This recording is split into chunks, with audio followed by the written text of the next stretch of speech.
Sturbridge, 01566, if you'd like to join us. We have a full house from left to right, if you could stay here. Right? Yeah. Ed Goodwin? Roy Bishop, present. Ted Winglass here. Eric Gaspar, present. All right, great. Want to read this? What? Yeah, go ahead. You Okay. can read that. Yeah. Opening statement, hearings. In the interest of saving time, the Sturbridge Conservation Commission will hold all public hearings tonight for work within a wetland, water body, or resource area, and/or within the 200-foot buffer zone to a wetland, water body, or resource area. In accordance with the Mass Wetland Protection Act, MGL, Chapter 131, Section 40, and associated regulations, and the Town of Sturbridge Wetland Bylaws and associated regulations. We will not be reading the newspaper ad. Prior to opening the first hearing for each project, the applicant is to submit proof of notification to abutters within 200 feet of the subject property line and proof of legal newspaper advertisement. If these items are not submitted, the public hearing will not open. Additionally, prior to the start of each public hearing, we will announce the location of the project, the applicant, There's a guest and the applicant's representative. guest one. If any of the visitors have not legibly signed in yet, please do. Also, if any visitors are recording this meeting, please let us know. Thank you. Thank you. All right. Before we get into the regular routine of the meeting, would you like to make a? Yes, sure.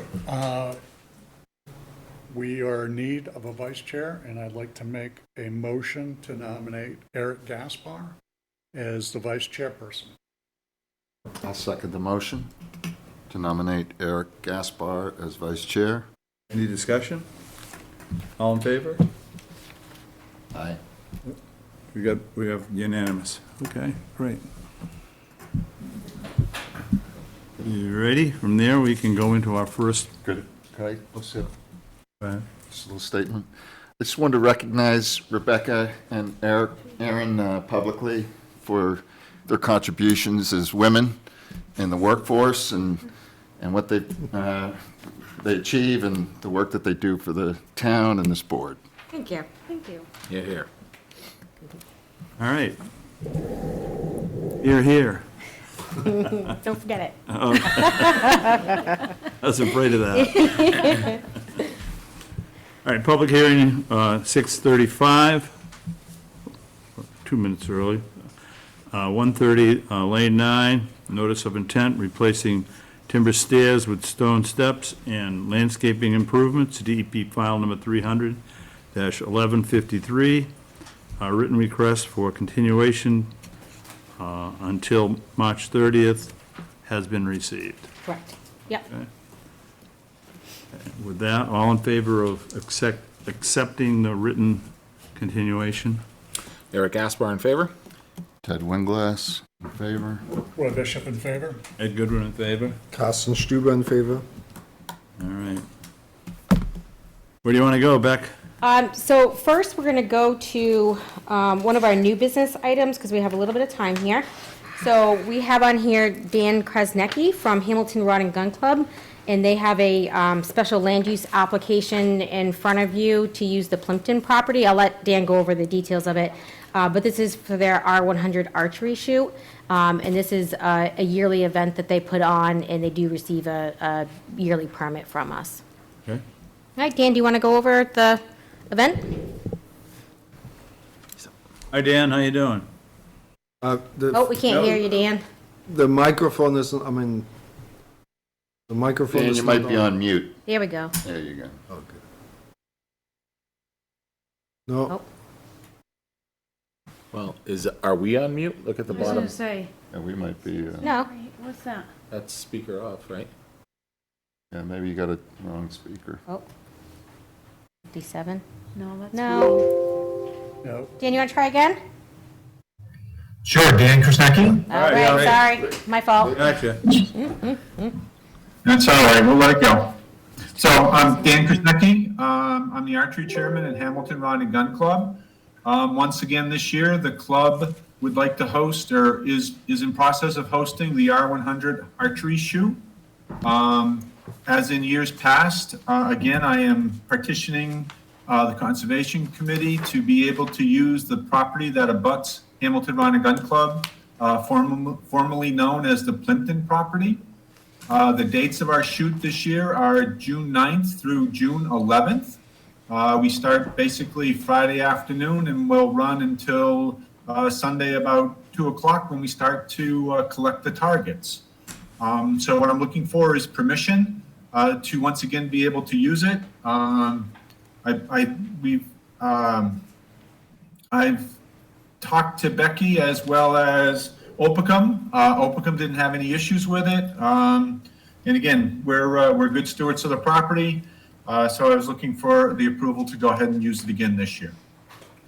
Could you just, because we've got 3 new members, Dan, could you just outline a little bit what you do, what happens, what the participation includes? Not that we're- Okay. you know, Yep. we've never had a problem with it, but just so they know about it. Yep. So the way it works is, we will go on to the town/Plimpton property. We will clear a trail that's already there. We do use 4-wheelers for the clearing in that, so we can bring in, weed whackers and things of that nature and clippers and such, so that we can clear the trail. We will be updating, we call them lanes, where we actually set up the targets and shoot down. There will be approximately 30 lanes on the properties. We usually tag it with ribbon, and then we'll go back and clean up all the ribbons. There will be somewhere between, I'd say, 300 and 500 people that typically attend. It is very well attended. People come from, I think we've had people as far as Canada, a lot of people from New York, a lot of people from New Jersey. So everyone's coming in just for the shoot, so they'll be staying in local hotels or local campgrounds, and looking into Sturbridge's hospitality for the 3 days. Great. Thank you. Anybody have any questions? Ed, you look like you wanted to ask him a question. No, I've done it before, so that's, Okay. that's good. I didn't know, that's great attendance. Yeah, Intense. great. All right, all in favor? Eric Gaspar in favor? I just was gonna add that you've added some conditions in the past. Do you want me to Same, those? the same. Yeah, same conditions. It's mostly about the use of ATVs to stay on the trails and just for setting up for the targets. Yeah. And then just the minimal clearing in order for them to access Wondering through the about trails. Right, ATV yep. use, because Yep. they're rough on trails, but I don't know what the properties, doesn't allow it. Is that a typical non-use? Correct. Yeah, Okay. yeah, yeah. So, that should be added to the motion. Yeah. All right, Who's making it? Motion to approve the special land use permit with the agent's special conditions added to the petition. I'll second that motion to accept the use of the Plimpton property for the turkey shoot, or the archery shoot for the Hampton Rod and Gun Club. The special conditions. conditions. All right, all in favor? Eric Gaspar in favor? Ted Winglass in favor? Roy Bishop in favor? Ed Goodwin in favor? Carsten Stuber in favor? All right, thanks, Dan. Hey, thank you, gentlemen and ladies. Thanks, Dan. Take care. Okay, bye-bye. All right, so we have about 5 more minutes until the next public hearing. So the first thing I wanted to talk about was looking at dates for our next site visits. Since we have everybody here, we talked about moving these to Wednesday versus Tuesday because it was better for the majority of the group here. So the next site visit date would be March 22nd for our March 30th meeting. I'll be in Dallas Okay. that week, so Okay, don't manage okay, around me for okay. that one. but- All right.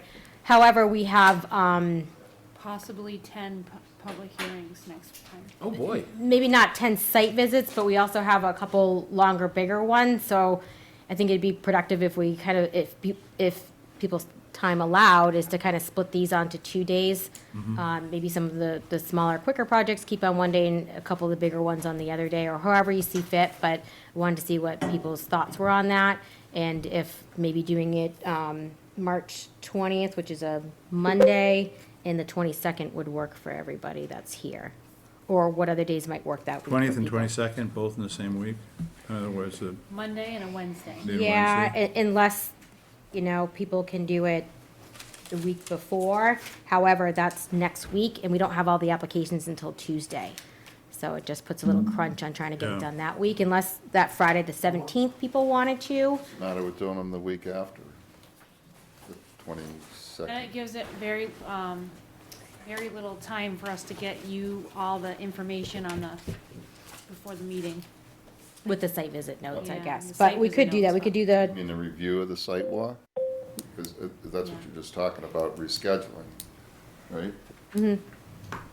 So it doesn't matter to me, I'm here either way, I could do two if we need to do It- two. Well, how much time does this generally take? it depends on the project. We have It that could large be site to go look at. 15 minutes plus at a site. Some are pretty quick, less than 10. However, we have, one that might be a couple hours. Some of them 20 minutes apart from each other. Right, you gotta drive to them and, That takes a couple hours. yeah, yeah. Another thing that, like Eric will do, he'll follow us in his truck, do as many as he can that morning and leave, When he needs to, yeah. as a pattern. For site visits, Eric, starting with you, you don't have a specific day, do you? Wednesdays are generally pretty good for me, as long as I'm in town. But just putting it out there, I am out of town Monday, Tuesday, Wednesday that week, but I am back on Thursday. So if we could do that Thursday morning, and they're the newer projects, because I think we also want to get over to Blueberry, right? I don't need to go there again. Yep. So if we can do the newer projects, that's an alternative. Yeah, I know that Ted, Carson. what's your I'm schedule? in town until, I told you what, April 12th.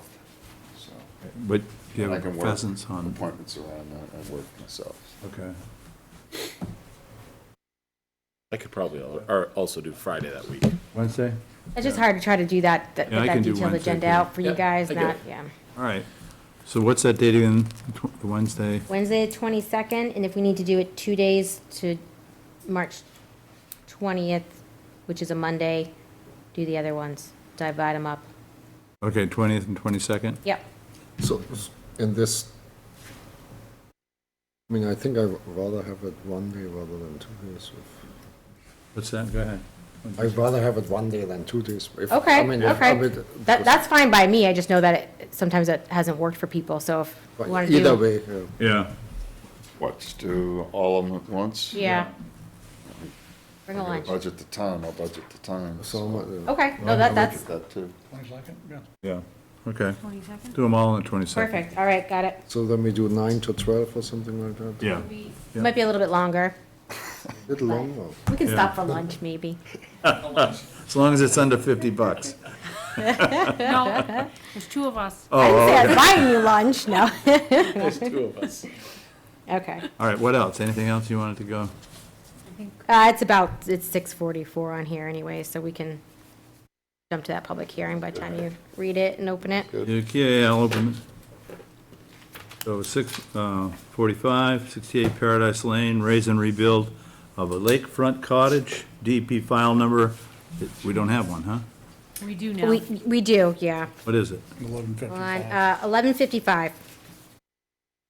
How can you have it and I don't? We put it on the agenda. Oh, When I gave you the agenda last week, I Holding me didn't up, have it huh? on there, and it's on there now, so.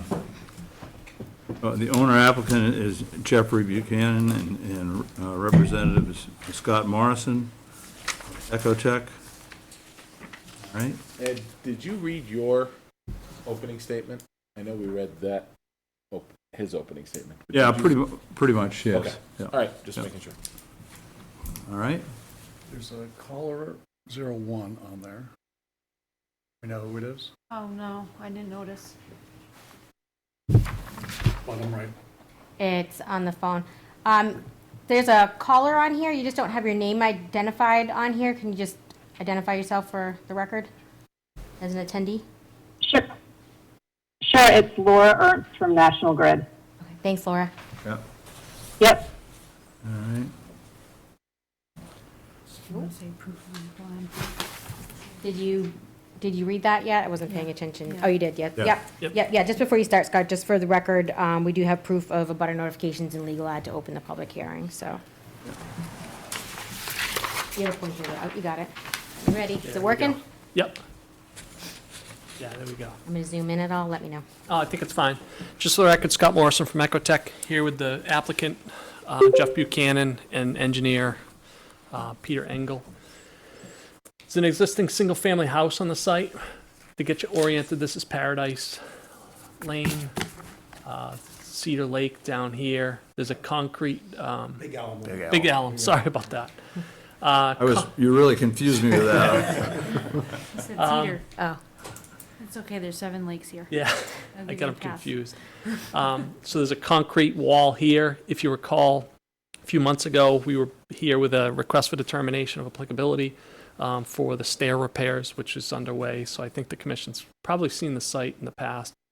There's an existing house, wetland resource areas on the site. There's kind of a pocket of wetlands here that kind of drains down and currently flows back behind these stairs through the stone under the stairs and then bleeds out into the lake here. There's also an area bordering vegetated wetland along this side of the property. So it's kind of sandwiched in between 2 wetlands on either side. It's also located at the end of Paradise Lane. Those not familiar, there's a long kind of road that comes down. So this is the last lot on the road. So everybody's drainage kind of goes down, goes into this particular spot. There's really 2 areas where the drainage comes through, kind of comes down the gutter, discharges through a culvert here, and then kind of sheet flows across the site, ultimately getting its way down to this wetland here, and then discharging to the lake here. Any other drainage, kind of hillside drainage, and anything that gets past that comes through another culvert here, and then enters this wetland, and then flows this way. So the proposed project consists of removing of the existing house, replacement of a new single-family home, and grading. We're proposing some stormwater improvements. So this culvert here, instead of just sheet flowing, we're proposing a deep sump catch basin here so that there's some attenuation. It'll be piped to a riprap pad, grass swale before it enters the wetland down here. So we'll get some attenuation there. Through this as far as culvert here, we're proposing to do some cleanup work here, kind of clean the sediments out. There's a big kind of delta accumulation of sediments here, so we'll propose to remove that material. It's serviced by municipal sewer. There's a well that needs to be replaced up in the front. I think it's right here. So they'll drill a new well. This is the 25-foot setback off the lake, 50-foot setback off the lake. This is the 25-foot setback. Here's the 50-foot setback. So the entire site's within the 100-foot buffer zone. So because it's a lakefront lot, we did a compliance analysis under the local bylaw, as you're all aware. The bylaw has specific provisions for, let me grab I got the wrong report here. So you've got specific provisions for small lakefront lots. So there's some specific requirements for that. Just to kind of briefly go through. So if you look at the end of our notice of intent application, we put together a detailed site report. Goes through an analysis of bylaw, Wetlands Protection Act requirements, and we also provide a planting plan. So one of the aspects of this, which I'll point out, is so currently there's an area of lawn here. This is kind of a little shrub line here, a little shrub line here. The rest is, all this work is located within existing lawn. But as this wetland kind of drains through, like I said, it drains into the back of the stairs, which is essentially, I think, what caused the failure of the stairs and why they required to be repaired. So we had a preliminary conversation with town planner, and Rebecca attended, and she suggested that maybe we kind of redirect that, replant that, restore it, and get it to, instead of drain this way, it'll drain through a couple holes through the concrete wall and discharge this way, so you don't have water flowing down a set of stairs or water getting behind the stairs and causing damage. So we've got I think it's 50 square feet of wetland fill, 55 square feet of wetland replication, and we've got an additional 55 square feet of restoration. So in total, we've got 110 square feet that we're either providing wetland replication, or if it's turf, it's turf bordering vegetated wetlands, so we're restoring that with native shrubs and ferns. So again, we went through the notice of intent. We provided a detailed report. There are some standards for small lakefront lots, which this consists of. Number one would be 2-to-1 mitigation. So we've provided that 2-to-1 mitigation through here within that 25-foot setback. Let me go back through pull that out.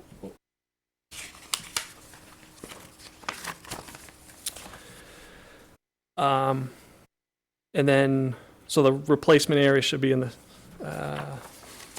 let me find this. Tried to save pages and put it on 2 pages, so it's double-sided. So we provided the 2-to-1 mitigation. Proposed disturbance shall be minimized. So we've got, it's given that you've got an existing single-family house, we construct a new house. The new house will have a crawl space because you've got high groundwater. So the proposal is to put in a 4-foot frost wall, put in a slab foundation, but there will be no basement to this. Same with, it's such a small house, there's no room for there's not even room for a garage. So it'll be just a single-family house, parking here, which will be impervious, which I'll get into in a minute. So we're minimizing disturbance. Plan shall prioritize sedimentation, erosion control improvement issues along disturbed and vulnerable portions of the lakefront. So again, we're providing stormwater management, so we're doing a deep sump catch basin so that there's a collection area for sediments that can be cleaned out. Same with removal of sediments accumulating at this outlet here. Mitigation must occur within the 25-foot buffer first and work outward until the required mitigative effects are achieved. So we've got the mitigation within 25 feet of the lake as required. Any additional structure in the 50-foot buffer zone should be minimized and placed as far from the lake as possible. The existing footprint of the house comes here, is within the 50-foot. So we've actually slid the house back and got the entire house and all the structure outside of the 50-foot setback. We will need to go to the Zoning Board of Appeals for approval for that because we've kind of pushed it closer to the lake, but we've had some preliminary discussions and we're hopeful that they'll approve that.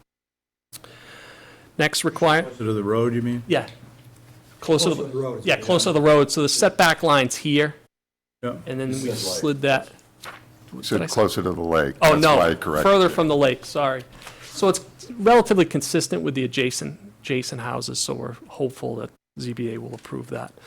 And then lastly, walkways and pathways shall be within the 50-foot buffer, shall utilize pervious materials. So we're providing pervious materials for this, even though it's outside the 50-foot buffer to the lake, but we're providing that. So we've met the standards, the specific standards for lakefront lots such as this under the local bylaw. I think that we haven't had a chance to go into a site walk, but we figured we'd come in here, talk to the commission, kind of go through the project, get any feedback, and then we'll hopefully do a site inspection on the 22nd. But I'd be happy to answer any questions that the commission may have at this point.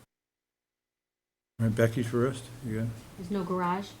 No, It's too small for a it's too small. Did you Originally, change it we from had the a- original one? Okay, The architect couldn't make it Yeah. work. so. okay, sorry, I thought there Yeah, was if a you put a garage. garage in here, literally, this picture, the same size footprint for this parking lot would be within the house. So essentially, at best, would you'd be be able to garage. get a set of stairs and maybe one room, and then have everything upstairs. So there's just not, it's a very, you can kind of compare these two.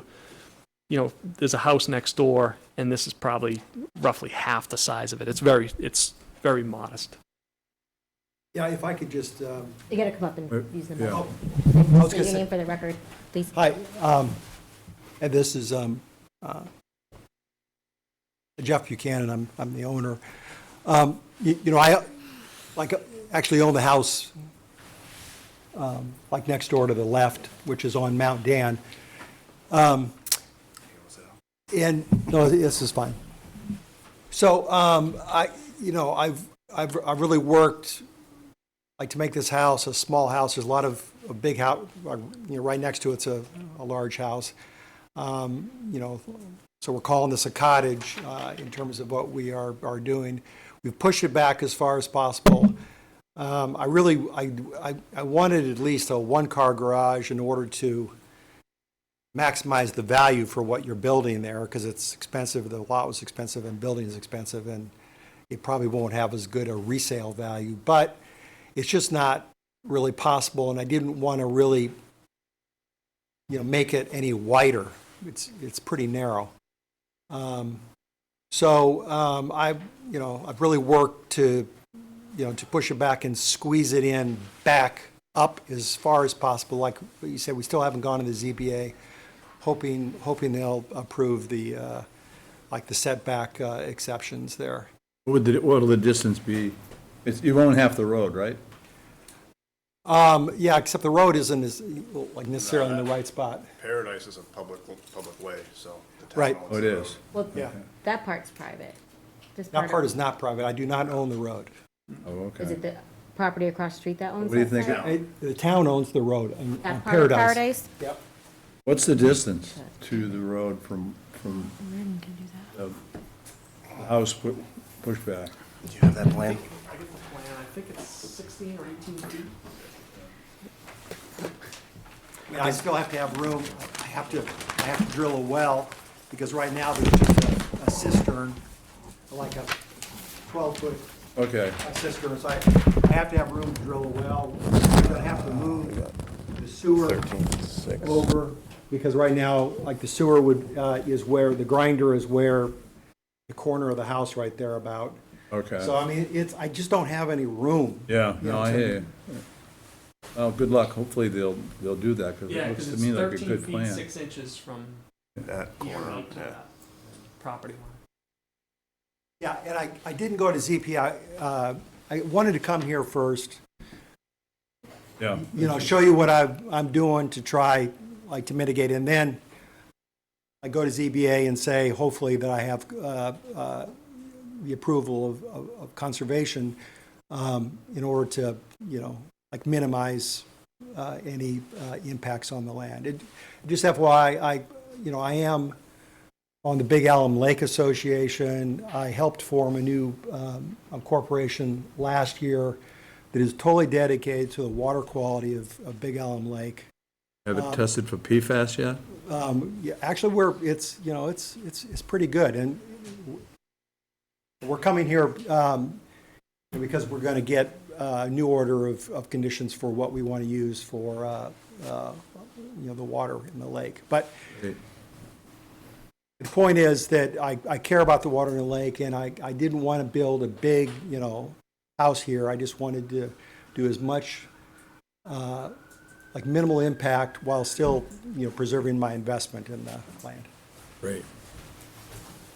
Hey, how's it going? Anybody have any comments? Well, hear from Beck? Becky, you are all set? You were all set? I did provide a lot of comments in Yeah, the I was notes gonna here s- for you. I don't feel like you need me to go through those, but just like a couple of things, for the project team to take into consideration. A couple of things in the plan that were just different than the NOI. It notes like 50 feet of fill in the wetland on this plan, and then the NOI, I think, said 55. So just look at that and just clarify.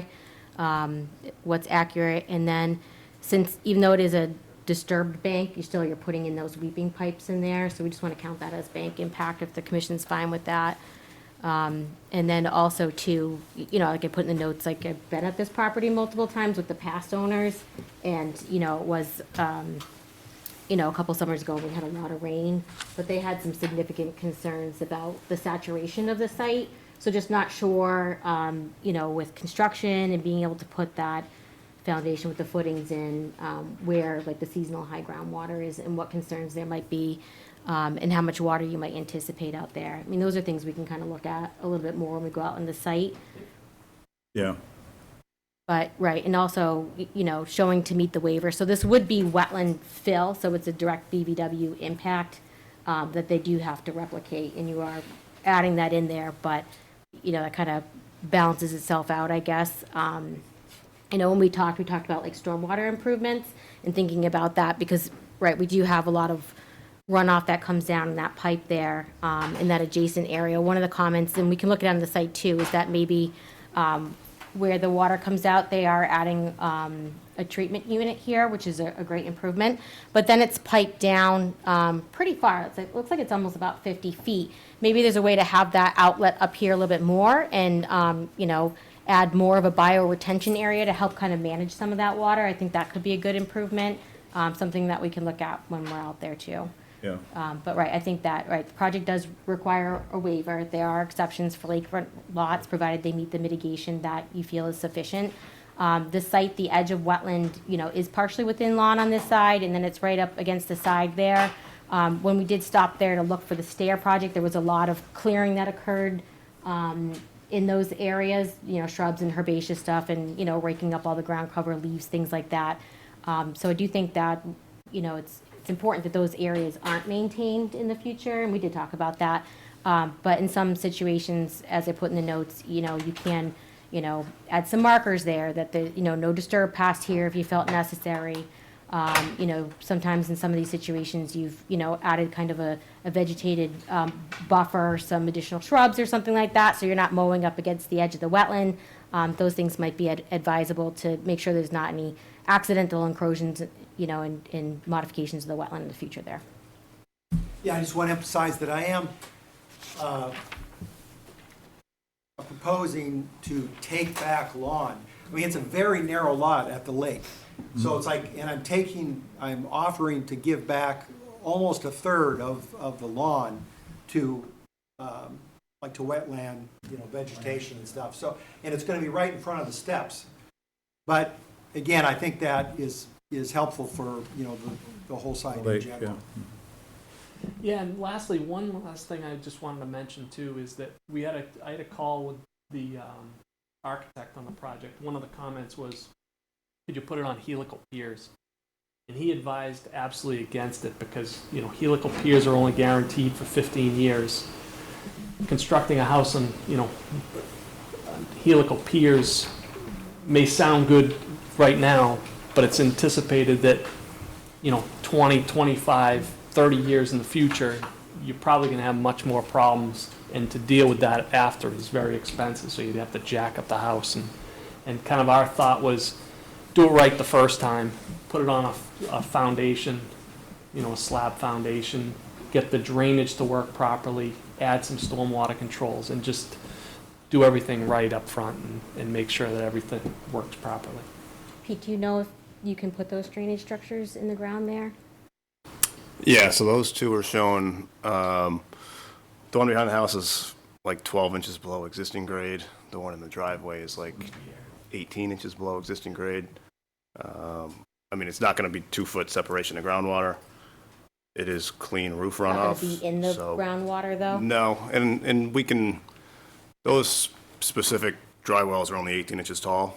They actually make ones that are 12 inches tall, so we could even make it shallower and bring it up higher. They might not drain completely or the best this time of year in the spring, but they're certainly going to be beneficial in the summer or the fall. Right? Right? Eric? My only comment, looks like you're moving in the right direction. Yep. Everything Eric, that you're you? doing. So, good site walk. Yeah, I'd like to take a look at it. I'm just trying to wrap my head around I mean, obviously, we have a no new structure within the 25. We're removing out of the 50, but it seems like we're expanding the square footage within the 25 on the second, on the vegetated wetland. And Square with, footage of the house, if I didn't change it, would be 750 square feet. So that's a little small. oh, I understand. We have to, I mean, what always goes through my mind is precedent and making sure that we're taking into consideration what is fair and reasonable within, I get this is a very challenging property. And I like the fact that we're now outside of the 50-foot buffer of the lake, but it creates other challenges, and now we're expanding the footprint within 50 feet in other areas. So, we have to be very mindful. I want to see the site and see what can be done, because it's a lot more house. It's not like we're going from 750 square feet to 1,200 or 1,400. We're going from 750 to 2,400. So it's No, that's on two floors. That's 2 floors. I understand, right? But it's The still we the just need footprint, you're to. going from 750 like to 1,200. So I mean, you're really not. It's okay. I get it, Okay. right? But Just wanna let you know. just making sure that we are applying the laws and the regulations fairly to everyone and taking into all these considerations. I just need to make sure, for my conscience to vote, that we're doing everything to make sure that we are compensating for that and protecting for that. Are there any trees coming down on the property whatsoever? I don't believe so. Unless there's I something. mean, there might have to be one required or for the- two There's some small trees up in ones. that area, and then Like to drill the well. over near the well. Yeah. But that's it. there's a few. There's no other trees. They're not like 30-inch mature trees, but there's vegetation there. And the other thing, going back to your point, is if you look here, this is the this is where the existing house is. So we actually kind of backed this up and turned it. So like this point right here, in relationship to the wetland, is not going to change. Or I guess it's not going to change when compared to the distance for the existing house. So we kind of are.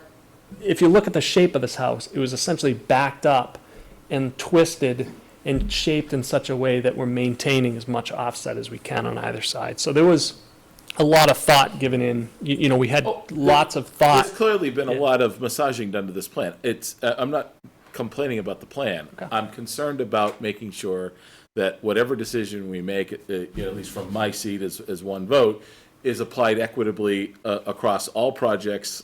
And we realize that these small lots are out there. And we realize you want to maximize your investment on these things, but we also have to make sure that we're being fair, reasonable, and equitable in all of our decisions. So I'll be interested to get onto the site to take a look at that. So you won't be able to go when we go out there? I don't know if you want to So that separately was the other go out question there? I had. Would you mind, because I'm going to be in Dallas for work, would you mind me having access to the property to go and walk around? Anytime you want. Okay.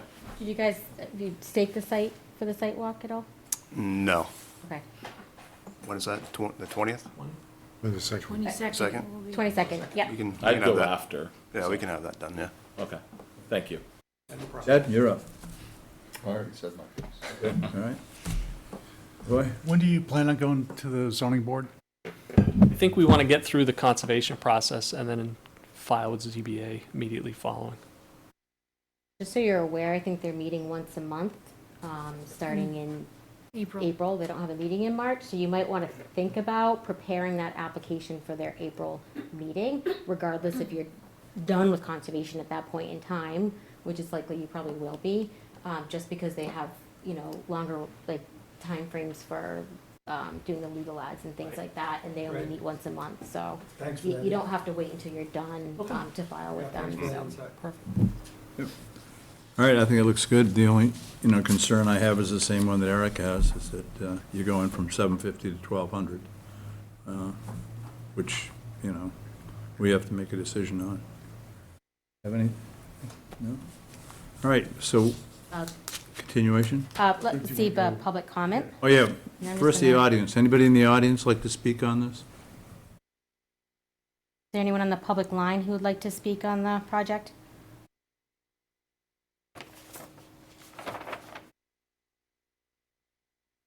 Hearing none? All right.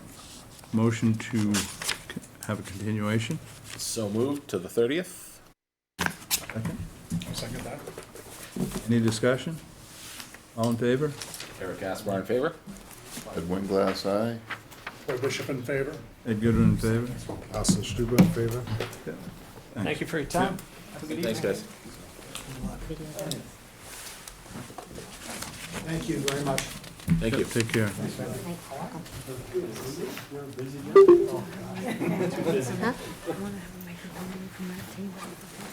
Oh, we can use the second one. There's two on that table, and it kind of feeds back. I would have to check the timing. Yeah. 6:55. Yeah, we got Podunk is only 6:55. Hold on. online, so they don't need any. DOT? Becky? Yep, do you want to read All it? right, yeah.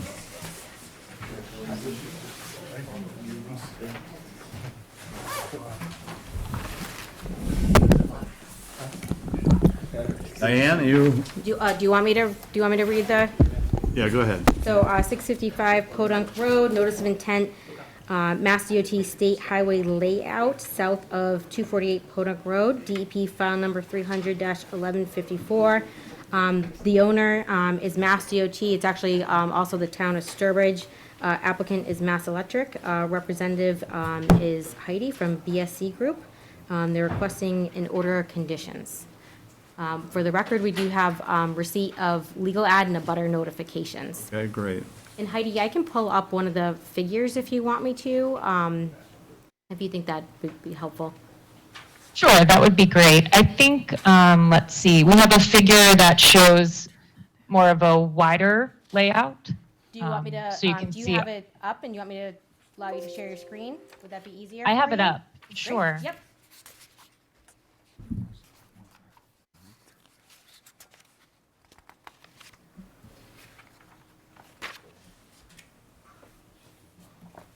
Just give me 1 second, it's loading.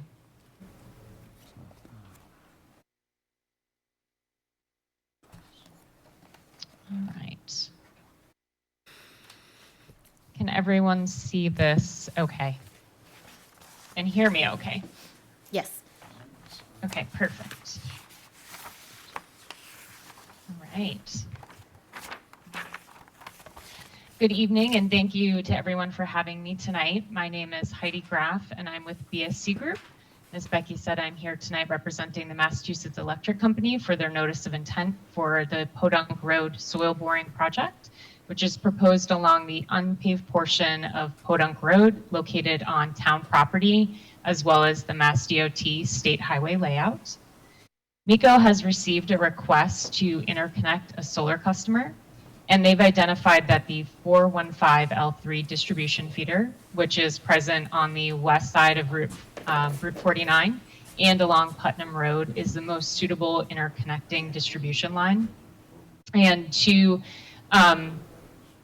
MECO has been discussing options with Mass DOT on how to extend the distribution feeder for several years. And they've identified that extending the feeder along Podunk Road here is the most feasible option. In order to plan for future maintenance of the existing unpaved road and stormwater feature design and construction, MECO is proposing to conduct 4 soil borings. 1B1 is located within the town property, and 3B2 through B4 are located on the Mass DOT property. And there's also associated tree removals required to facilitate equipment access into this area. For tree removals, we're proposing to remove approximately 14 deceased trees and 45 living trees ranging from 2 to 9 inches in diameter at breast height, and brush cutting within the 100-foot buffer zone to bordering vegetated wetlands, as well as we're within the locally regulated 200-foot buffer zone. That is indicated by the 200-foot is this pink line here, which the whole project area is 200-foot, and the 100-foot buffer zone. The purple is the 25-foot no disturb, and yellow, I believe, is the 50-foot no structure zone here. Trees would lost my place. So we're proposing to create a 20-foot wide cleared path to facilitate equipment access down in here. The red box is that limit of work. Trees will be cut as low to grade as possible with no stump grinding. All debris would be removed from site. And tree removals are occurring just within the Mass DOT property. On town property, there is a small berm and a tree stump that they would like to smooth the berm to facilitate access and remove that tree stump. So they would just cut that to grade. So that is what is proposed on town property. The soil borings will result in temporary ground disturbance, and they're typically completed within 1 to 2 days for each boring. The boring hole will be approximately 4 to 6 inches in diameter, and any displaced soil will be used as backfill. If there is a reason that the soil has to be remained out of the boring hole overnight, it would be surrounded with sediment controls to make sure that there's no migration of sediment. On DEP's comments, they had stated that a signature from Mass DOT should be submitted, and MECO is working with DOT on obtaining that signature. I'm hopeful that we'll have that before the 30th. In addition, Becky has been working with us to obtain a signature for the town administrator for work on the town property. I know that we're planning on having a site visit potentially on the 22nd, but I'm happy to answer any questions the commission may have at this time. Okay. Becky, any questions? Thanks, Heidi. I don't have any questions at this time for Heidi, just a couple of additional comments. I think Heidi covered most of it there. Is that the delineation, I had asked for the forms, they did submit those. It was done last summer. We will have the site visit on the 22nd, but we should just have to keep in mind that we're outside of growing season right now, that if we have to wait to approve the BVW line out there too. So we can take a look at that. If it's fairly straightforward out there, it might not be a concern. So this is, kind of the first phase of a potential project in this area, as she said. So we're just looking at the borings and the tree removal for that. And they do have everything flagged out there, trees and limited work for us when we go out there. Okay, great. Eric? Nothing at this time. Ed? I'll pass as well. Yep, me too. Will the trees be replaced, or will there be new trees planted? They're not proposing it as part of this application. So we can look at that when we're out there and see. Yeah, but just keep in mind, they do have to come back with a future project. There could be additional tree clearing and work out there that may be closer to resource area that could. I think they read that they want to keep it open for future maintenance and stuff. So, yeah, Right, their intent is to put that line in, and they're, right, they won't, can't have trees underneath that, and they want to open that as a gravel road with like a hammerhead turnaround, so the trucks can access that. Yeah, Heidi, actually, will they gate that road, so that way people can't drive down there in the future, and it's just accessible for Mass Electric staff? I believe so, but I can confirm that. Okay. That'd probably be good to avoid people going back there and potential dumping area. Mm-hmm. Absolutely. They generally do, especially if we're thinking of any of the transmission lines or any other locations. If it's not public property, they're typically gated, but I can confirm. Okay. Is there anyone in the public or on the audience. public line that would like to speak? Sure. Yep. Would you like me to come up? Yeah, you can. One you of can- those microphones? Yep. Sure. Just state your name and address for the record, please. I'm Claudia Norton. I reside at 11 Putnam Road, so my property is directly on the backside. My backyard is behind. You want a marker? Well, I can, You got one there? it's over here. It's red. Now it's green. Can you hear me? No, we could hear you great. I just thought you might want to point to where your property was. Becky pointed it out. Okay, it's the very end lot. And I selected that lot for my downsized house, newly constructed in Sturbridge. I moved from Charlton to Sturbridge for the privacy. I have woodlot on one side, woodlot across the back. I'm enjoying the wildlife, the fisher. I found antler from a three-pointer that made it through hunting season this year.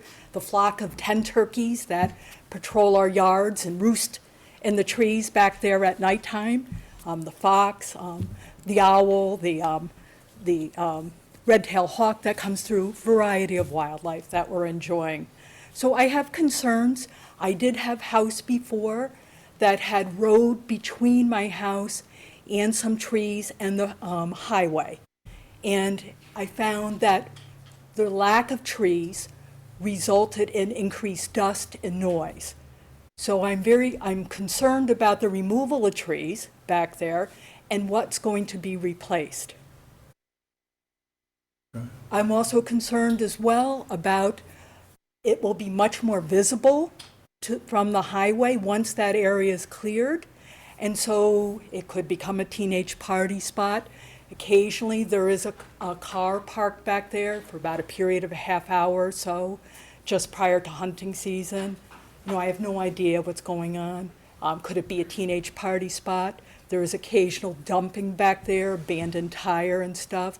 Once it's more visible and accessible to the public, I would expect more increase of that. My neighbor's lot next door, they have a turnaround that they allow. It's their site is at the end of Charlton and Sturbridge, and they have issues with people dumping debris back there as well.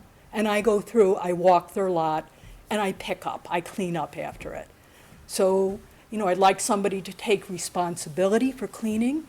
My other ask is, I like the idea as well about restricting access, putting a gate across it. But my next question would be, what alternatives that would be less disruptive to the wetlands area have been considered? It could underground wiring be placed that would reduce maintenance and necessity for an access road. Could a footpath be put through rather than an entire road, which would no longer necessitate the soil borings? If you don't need to put a road in, I did look online what it looks like for a soil boring truck. It looks like a well digger. It's a big truck with a big drill in it.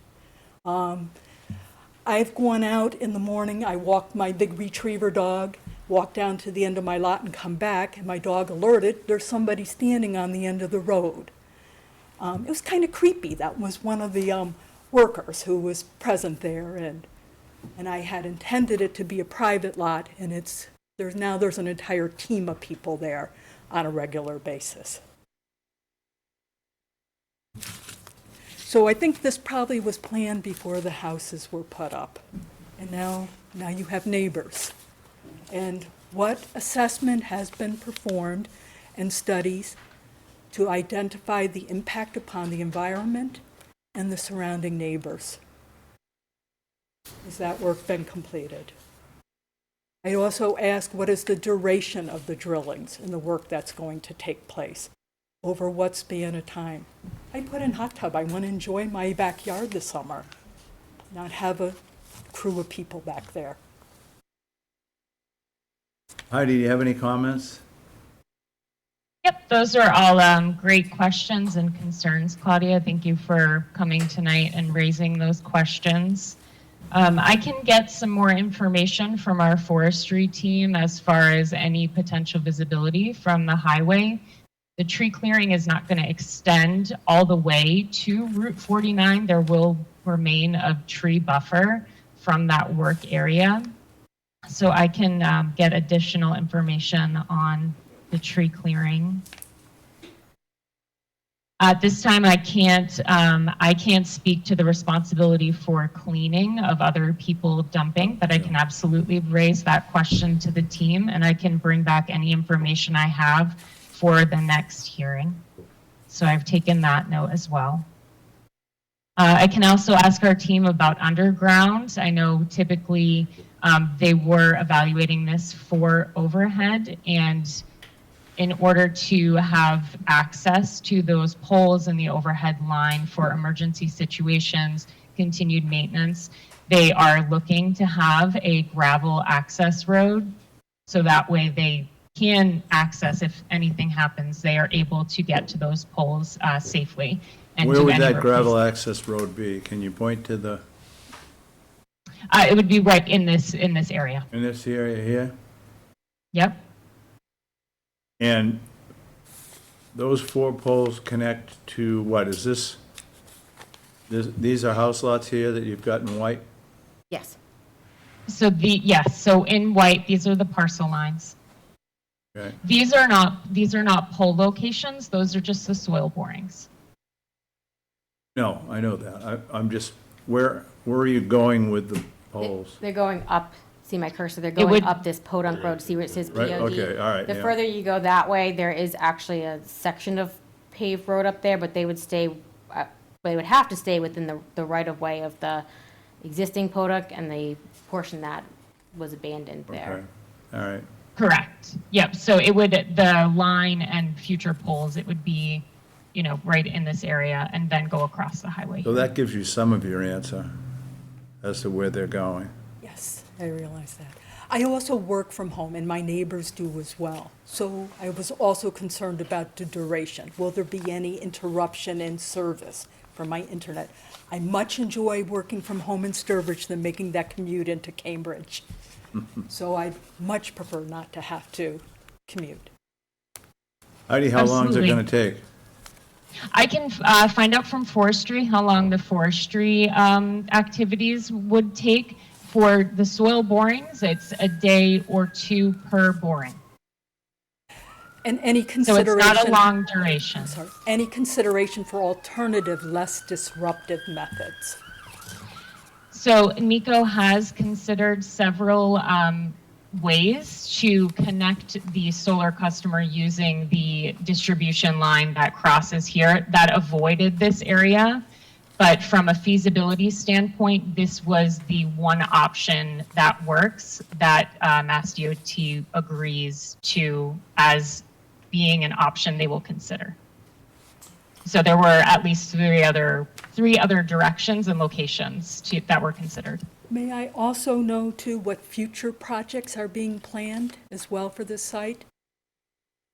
So the future part, this would be the planning stage, and then the next stage would be installing a few distribution poles in this area and the overhead line, and then running it up the road.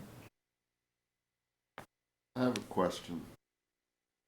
I'm not familiar with what a distribution pole is. Is that a big, tall metal one or a typical one that we see on the side of the roads here? The shorter, about 35-foot wooden poles that you see on the side of the road. We call, layman's terms, telephone poles. Gotcha. Which then would require limbs to be removed and maintenance over time.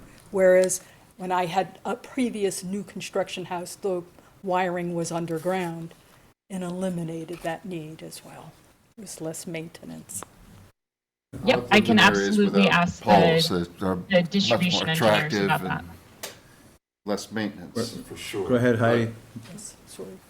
I was just saying that to Claudia that I'll ask the distribution engineers about that, Yes, the please. possibility of that option. Heidi, so you're doing this to benefit a homeowner that's wants to connect to solar, or they've already connected and or is it for the power company to gain the output from that, or I'm assuming that, so I guess I don't understand this. It's for a solar project in Charlton. For a solar project, okay. Yeah. In- And So it's to feed a the farm. way the solar request works are once a solar customer requests an interconnection, the utility company is obligated to do a study and see how they can bring that customer onto their distribution network. So MECO is just trying to satisfy that interconnection request. Okay. Where is the Charlton line? Must be nearby. That's the case. The town line is up, let's see, to the north. It's not visible on this page, but it's up right into the north. If I zoom in on our index, here's your town line right here. And there's no place in Charlton for that to be connected?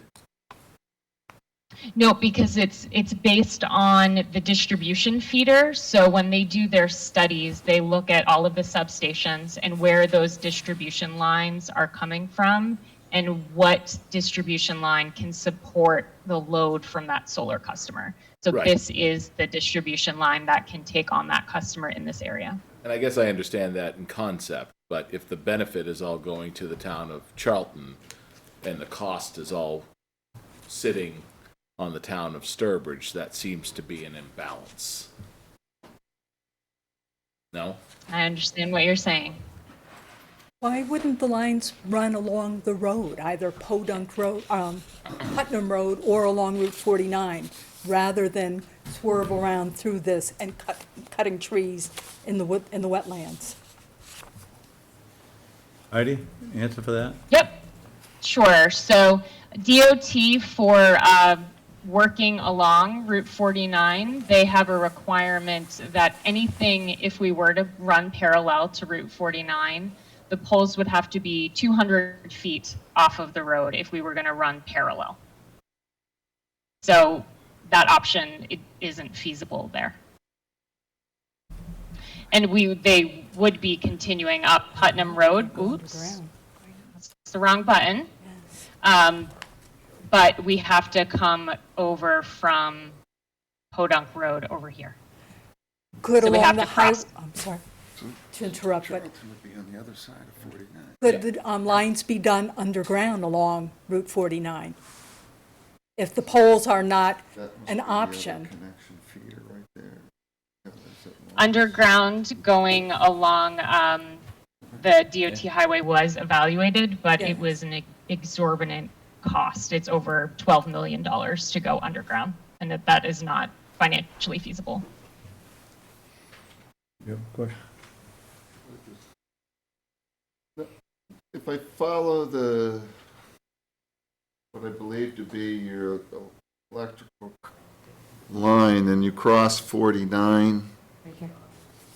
and you go across 49 in that direction, that's also part of your pathway?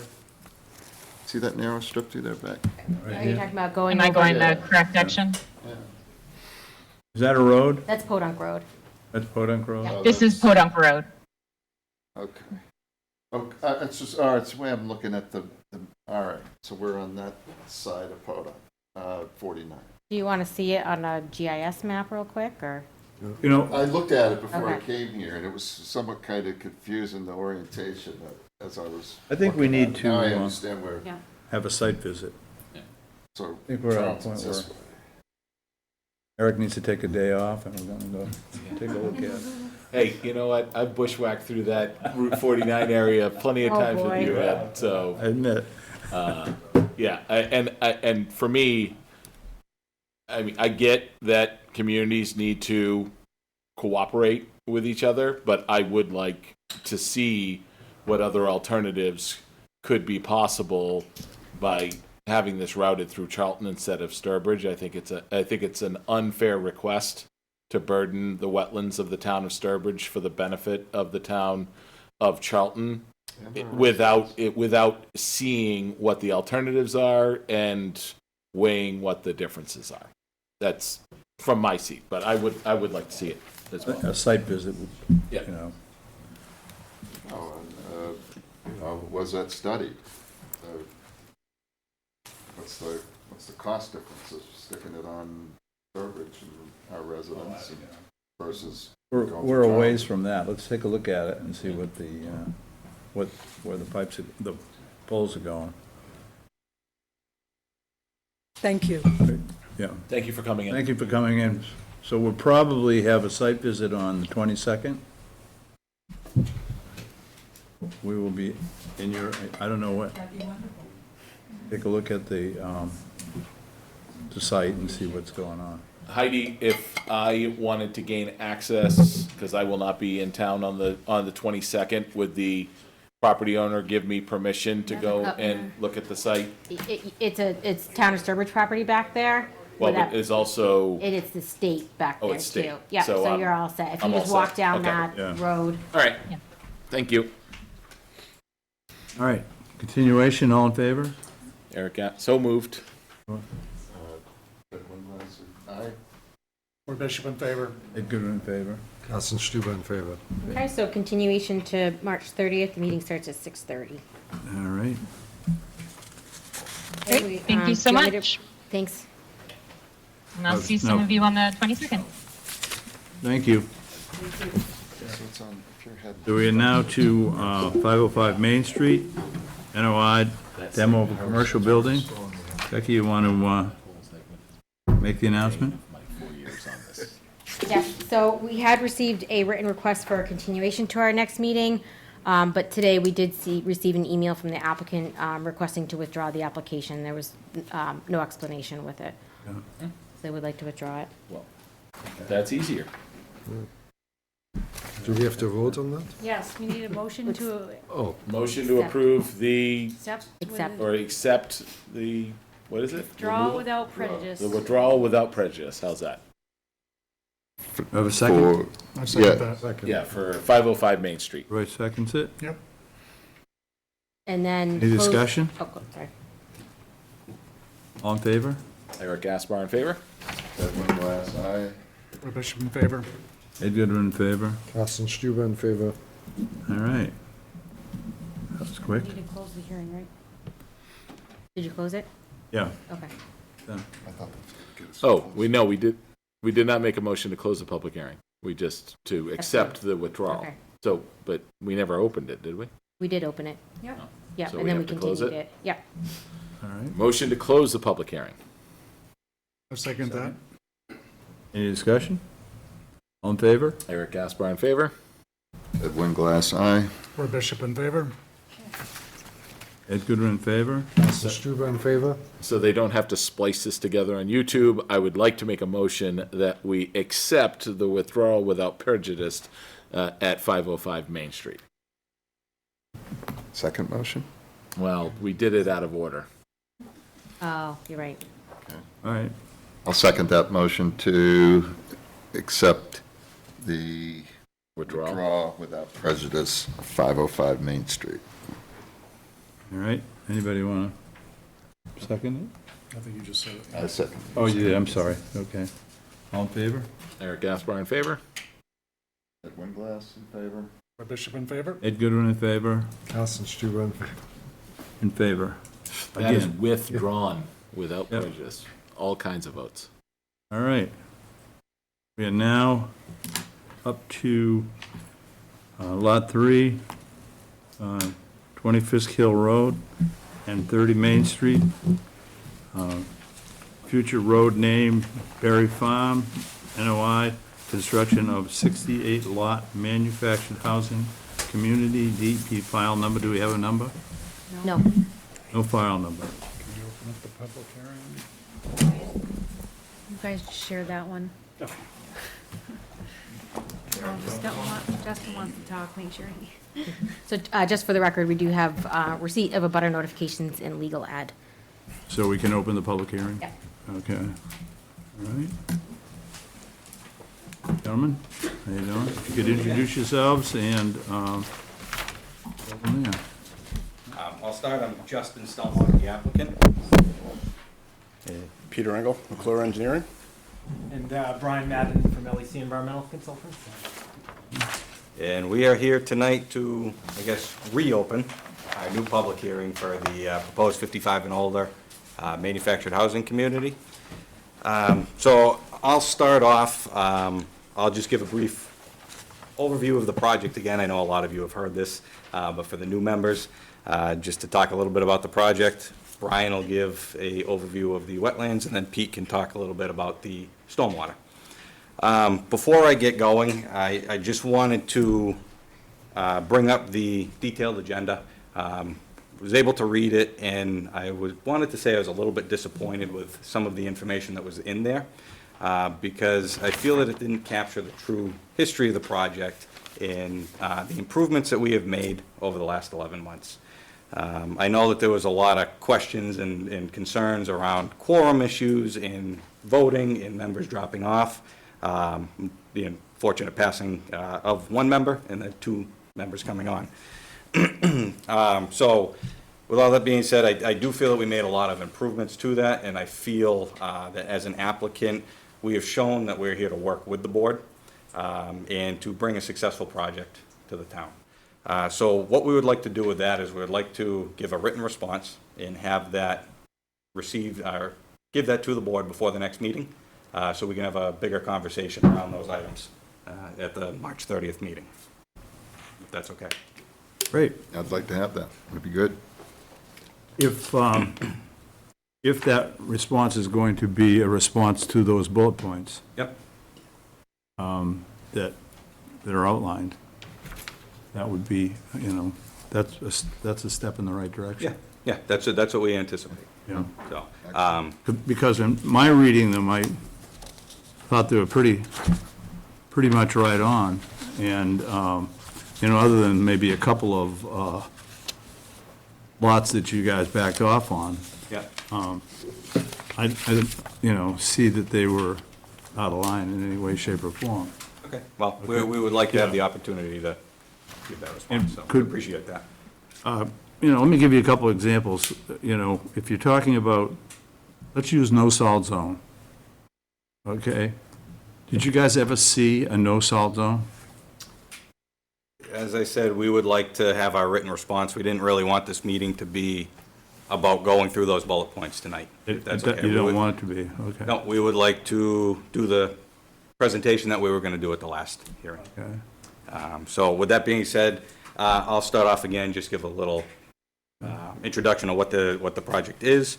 It's a 55 and older manufactured housing community, 68 lots with a clubhouse and the appropriate streets, infrastructure for sewer, water, and stormwater. So a manufactured housing community, it's a land lease community where the residents will actually purchase their homes and then they lease the land from a company that my father and I will own and maintain. My father, John's sitting behind us, by the way. So the community will always stay privately owned and maintained even after it's fully built out. So the residents would pay a monthly lease fee, and that's going to cover certain expenses such as the sewer, the water, real estate taxes, trash removal, which we're going to have curbside pickup for every unit, maintenance of the roadways, plowing of the roadways, maintenance of the yards and of the rain gardens, which act as our stormwater treatment systems. All of the homes that we have on our plan, they're anywhere from 1,000 square feet to 1,500 square feet, and they will all, except for a few, which Brian will talk about, have the option to have a stick-built garage. So why we chose this type of development is because we've actually been talking with the town and with Gene Boubon, town planner, for at least 3 years now, if not longer. And we actually sat in on one of the housing forum survey results, or housing survey results forums that they did at the senior center. And overwhelmingly, we saw that there's a need for affordable 55 and older housing in this town. So we felt that this is a perfect type of community for that. First and foremost, there's no burden on the town. The only burden that there will be are emergency vehicles from time to time. Because it's privately owned and maintained, there's no requirement. We don't depend on the DPW, we don't depend on the sewer department or the water department, because we maintain all of the infrastructure. By default, or by nature, manufactured homes are more affordable than stick-built homes. They're built in a factory, so the factories are able to control their costs better. They are able to streamline their process. These factories, they're putting out anywhere from 5 to 10 homes a week, and they're built in a factory, so they're built inside. They have no delays to weather. So the cost savings that we get from the factory, we are able to pass on to the consumer. Then we take a look, you put that with the manufactured housing bylaws in town. The bylaws, they allow for a 7,500 square foot lot, which is 75 feet wide by 100 feet deep. 20-foot wide roads versus a 22-foot wide road, which you'd see in a normal subdivision. And they have no setbacks for the homes. So on our plans, you'll see all of our homes are set roughly 14 feet off the edge of the road. So all of that allows us to be able to lower our costs of the infrastructure on a per lot basis, again, making these homes more affordable. By following those bylaws, what it also allows us to do, it allows us to condense that project and have less of an impact on the overall property, pulling away from a lot of the buffer zones and the wetlands and the vernal pools. Just to give you a couple numbers, the lot 3 that we're looking at purchasing is 41.6 acres. 24.34 acres of that, or 58.5%, remains completely untouched. If we build out every single lot to its maximum potential of a 1,500 square foot home and a 2-car garage, our total impervious surface works out to 7.5 acres, or about 18% of the site. So if we look at that 18%, compare it to the entire site, over 34 acres, or 82% of the whole site, is, we'll call it green. And what that green area consists of, it's the over 24 acres of untouched land, the lawns, the rain gardens, and areas that we will have to disturb for construction and then return to a natural state. Lastly, again, because this stays as a privately owned and maintained property, there's not going to be 68 individual homeowners up there potentially encroaching on the wetlands or the buffer zones. Our company that will manage that community will have control over all the land. So if there is a tree that needs to be removed in a buffer zone, we're going to come to the board, we're going to go to the other appropriate boards in town to make sure that that's done properly. There's not going to be 68 homeowners up there that are throwing salt all over their driveways or using pesticides or herbicides or fertilizers where they're not supposed to. Again, because we control that, we'll have a contract with a landscape company that will follow an O&M manual that we will have set up. So with all of these things, we feel that there is no other type of development that we could bring to town that would not only provide this affordable 55 and older housing option, but do it in a way where it offers the protection of the wetlands, the resource areas, and the vernal pools that are in that area. So I'll stop there, see if there's any questions on any of that. And then I just wanted to give a quick update on where we're at with all the other boards. Well, this is a little bit to the reverse of that, but let me just go through a few points. As I say, you're talking about, first of all, it's a terrible site. It's glacial till, it's on the hillside of Fisk Hill, which has proven, let me give you some examples. If you go down behind what used to be Rom's parking lot, we have flooding that comes off of Fisk Hill and goes down across, and every time there's a reasonably large storm, floods the backyards of all the houses on Blueberry Hill. In addition to that, there's a large farm down below, and it floods a pond onto that farm, and the sheep can't even be allowed out. So Fisk Hill, and then you come up a ways across from where Sherman Williams is, if you know where that is. Yep. There's a flooding behind there that comes down off of Fisk Hill. The state's worked it a couple of times. They finally got it so that, well, I haven't seen it flood recently, but it's a dramatic amount of water that goes into a huge wetland across the street. The issue that we have, or I have, with the property that you're on, or, I don't know if you own it or if you're working with Matt on it or what the deal is, but here's the problem. That property is going to flood right down into the road as soon as you start scraping. You're saying let's say you're stripping 30 acres on that property. We're not, but okay. But, you 26, 25, whatever it is that you're going to go in there and strip is going to begin running as soon as you start to do that. The reason why do you have to strip all of the trees off of it? That would be a good example. Rain gardens that you're talking about putting in, rain gardens perform in flat areas. This is not a flat area. Rain gardens like permeable land. This is not permeable land. Forest conductivity would be a reasonable use. And you've tucked the product in against the wetlands, and you're calling them open space, which is, you've done that over and over again, and it's not. You can't build in wetlands. the wetlands you can't use. Okay, you've got 133 acres contiguous that you can use and put a product like this on without negatively impacting our wetlands. So, I mean, that's just a start. I can go further if you'd like. But please read the bullets, and please respond to the bullets in actuality, not, you know. Yep. So, I think we'll get that written response. and things, Before the next meeting. for example, if you stay in that spot and allow the 93 acres to the right of it, or is it to the right? I think it's to the right, for other uses, it doesn't, there's no way that we can allow you to get inside of the 200 feet around the vernal pools. It doesn't make any sense, because you have a place to go. It's reasonable use.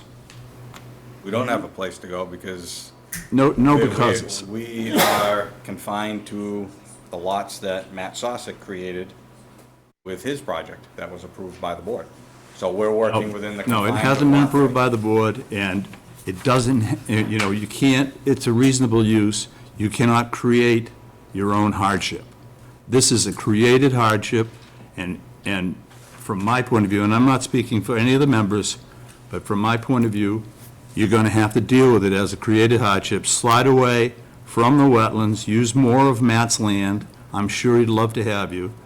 In addition to that, you did promise open space. Matt stood right before us and said that he was going to give us open space upland. He knows what it is. You may not know what it is, but he does. I know what it is. Okay, well, you always try and fool us with wetlands and, you know, people's backyards. Yeah, we have been an open book from day one.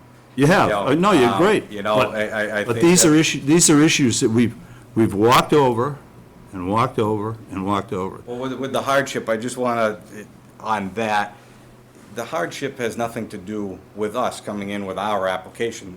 If there was a hardship that was created, it would have been when Matt created his subdivision and came in for an approval, which would, the first question I would ask is, if Matt was creating himself a hardship, why was it not discussed during his approvals?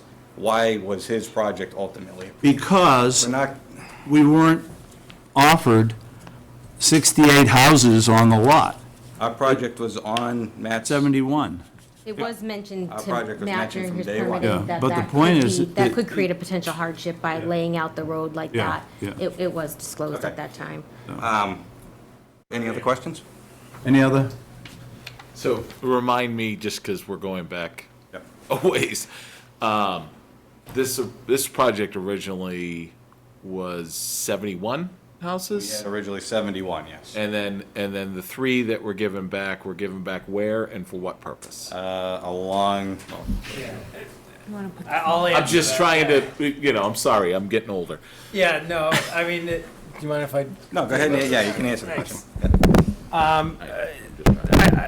I think maybe just to I can back tell up you a if you little like. bit. I know I'm a lot older, but I know you know the answer. I can see where they are. I don't Yeah. need to be told where they are, but you can still. Yeah, I'd like to just maybe go back a little bit and describe the existing conditions a little bit for the new members who haven't been out to the site. And I know we've lived and breathed with this project for approaching 12 months, so a lot of it is secondhand at this point. But for the newer members, I just want to give a brief rundown of the existing conditions and the changes we made to date that is presented before you.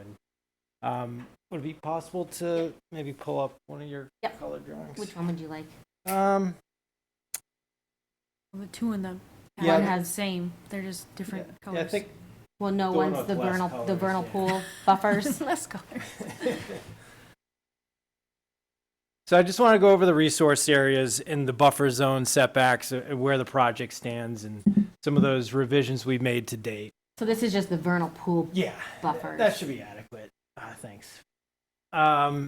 So we have a boring vegetated wetland system in the westerly portion of the site.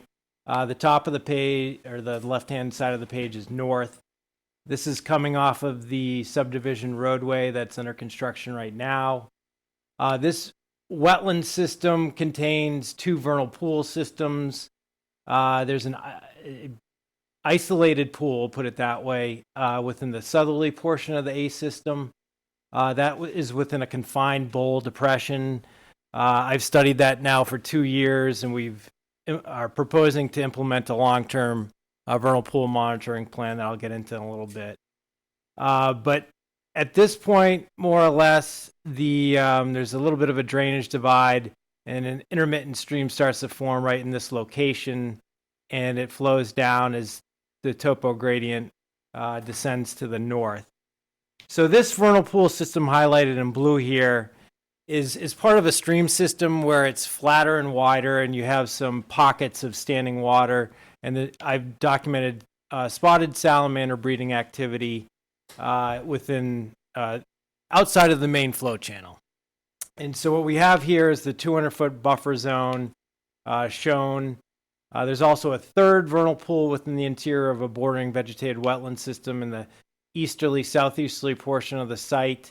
That's the E series wetland. Sorry, this is the A series wetland. The majority of this wetland system continues off-site, so only a very small portion is on-site. There's also a wetland finger that comes up in this direction. This receives hillside seepage in this location, and that all descends down towards the vernal pool, this northerly A-series vernal pool system. Topography, basically coming up, there's a little bit of a dip coming off of the cul-de-sac, and then it comes back up, and the slope is basically from east-west, so down towards this wetland system, and then it rises back up on the westerly abutting property, which is lot 4. It generally rises up in this direction. There's a divide that it breaks down that way, and it breaks down this way. Then you gradually continue upslope. So the majority of the project revisions that have taken place and what we focus in is right around this area. We've heard from the commission early when this was presented to them back in last April that disturbance and the amount of disturbance within the 200-foot buffer zone was crucial to evaluate, to avoid, minimize, and mitigate, and meet the performance standards for under the bylaw. Now, the 200-foot vernal pool buffer is not a no setback performance standard. It's no significant adverse effect within that 200-foot buffer zone. I'll circle back into that, but just to review. So out of the 68 units that are being proposed, only 5 of which are within the 100-foot buffer zone to a bordering vegetated wetland system. There's no structures within the 50-foot, no setback. There's no work within the 25-foot, no touch. This is a buffer zone project that we've maximized setbacks to the greatest extent. You see this roadway coming in here. We've split the difference between the A series and the E series vernal pool systems. We eliminated 2 lots on this side to create a wider habitat corridor that is at 140 feet wide in distance. We've shrunk the adjacent lots in this direction to minimize the intrusion into the 200-foot buffer zone. The lot lines and the houses have been shifted over to maximize that habitat corridor. On the north side, we've eliminated 1 lot and moved around some of the dwellings and lot lines to avoid any encroachment into the 200-foot buffer zone. In this specific location, we are proposing now a crossing structure. That wasn't initially proposed. Over the course of the peer review process that Oxbow has performed, we've gone from what was initially suggested a 2x2 crossing structure up to a 5x3, and the final design that's proposed before you is a 6x4. So 6 feet wide, 4 feet tall. We are proposing to do a 4-sided box culvert and backfill with natural sediment 6 inches within the crossing structure. So clearance height is 3.5 feet from the grade to the top of the structure. We are proposing, and we submitted as part of the plan set on sheet C30, some schematic cross-sections of what that crossing structure looks like. We are proposing a series of... They didn't have a bottom on them, though. It was three-sided, right? We are The proposing a narrative, yeah. four-sided. Yeah, the plan with the sheet backfill. shows the four-sided, but the narrative shows it Why not the three? three-sided. The three is better. I think that's debatable. In this instance, where You guys are the only ones that are in the debate. Everybody else knows that three is better. can I ask for what reasons? Well, because of the critters, because it has a natural bottom. We are proposing a natural bottom as well, and because this is a communal development that has a singular O&M operation, we are proposing to integrate maintenance of that crossing structure as part of the communal operation and maintenance plan. So it'll be evaluated, so it'll be confirmed that there will be at least 6 inches in that crossing structure. As I mentioned earlier, the topography goes from east to west. We've taken design considerations that Pete can get into to avoid significant runoff drainage towards this inlet on the east side. That is a concern, Mr. Chairman, about scour and erosion and loss of sediment on that north side. We've taken measures to prevent that from happening. And on the north side, the east side, we are proposing to over-excavate and backfill that with clean sand. So any... Where is that? Right here? Right in this location, yeah. So any runoff, and it's a minimal contribution basically on that eliminated lot, any runoff will infiltrate naturally into the ground in that location. But there's operation and maintenance provisions to ensure that we're not losing sediment in the bottom of that four-sided culvert gets exposed. So the big thing here is the connectivity between these two wetland systems. We're looking at wetland-dependent species and primarily the species in the vernal pools that are utilizing these vernal pools. So spotted salamanders have been utilizing this within 2 years. Back in 2021, there were no wood frog breeding activity in this pool. There was some in 2022. In this system, it's a pretty robust vernal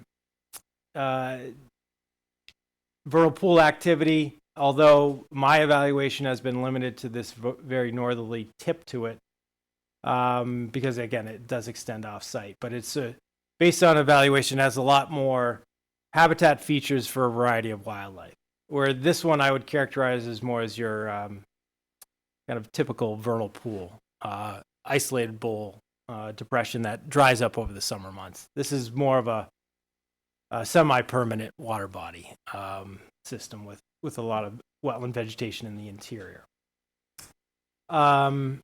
So we've minimized the intrusion in the 200-foot and maximized the habitat corridor to provide that link. The crossing structure as proposed is a conduit for the species that we are most concerned with to provide that wildlife connectivity passage through the structure. This has been peer reviewed to date, and we expect Oxbow to continue on with that peer review, and we'll address any future comments that come up in that regard. Would it be possible to put up the open space plan? Yeah, If it's too much trouble, then we can. that's just in the NOI, or is that in the? It's in the plans notice. that- Yeah. Yeah, yeah. H&R is. While she's doing that, I just want to, well, just before we go, just so everyone understands what we're looking at for the buffer zones here for jurisdiction, this is just related to the vernal pools on site. So the vernal pools under the bylaw have a 100-foot no disturb area. And it's incorrect because between the 100 and 200-foot, where it talks about the buffer zones in the bylaw, it does say that the buffer zone may be extended to 200 feet based on site conditions and impacts the critical wildlife habitat needed to keep the pool viable. So the commission can extend that, but it's not, it's up to the commission if they want to do that. So I just want to clarify that before we move on. But then also, the extent of buffer zones on the site is here based off the wetlands. So this is the complete, the yellow line on here is the Sturbridge 200-foot jurisdictional buffer zone from all of the wetlands on here. So just to be clear that the jurisdiction isn't just limited to what we were just looking at. Yeah. And the ability, like things, impacts the wildlife, et cetera, all of that is within the complete buffer zone. So I think it's just important. This land here, that's the contiguous land that Sussex owns with this project? I don't You think talking that is, up that's here? in Yeah, where is it, Southbridge. here? Where is it? Well, this is also part of, I think when Becky pulls up the open space plan, we can show the was larger. in the NOI. Yeah, it's appendix D. Sorry, yeah. And so, we, as part of the review process, this was requested by the commission and staff previously. In the notice of intent, we did provide a table of what the disturbance is per each 200-foot buffer to the vernal pools. And we provided what the intrusion was and what the percentage of what we were conversely protecting within that zone. Cumulatively, we are altering, and this is impervious structure, driveway, road, rain garden, and lawn, which would be non-habitat areas post-construction. 25,970 square feet of alteration, which is in comparison to 479,981 square feet to be protected. So that's 11 acres to be protected in the 200-foot vernal pool buffer in comparison to a little over a half acre of disturbance. That cumulatively amounts to 5.4% of that 200-foot buffer.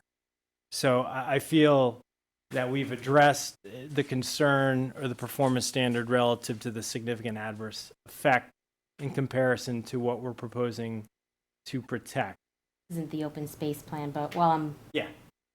right, so this is the complete project site, is that what you're asking for, Ed? This is Yeah. 20 Fisk Hill here, and then 30 Main here, And the road goes into 131, right down here, yeah. Yeah, the access road? yeah.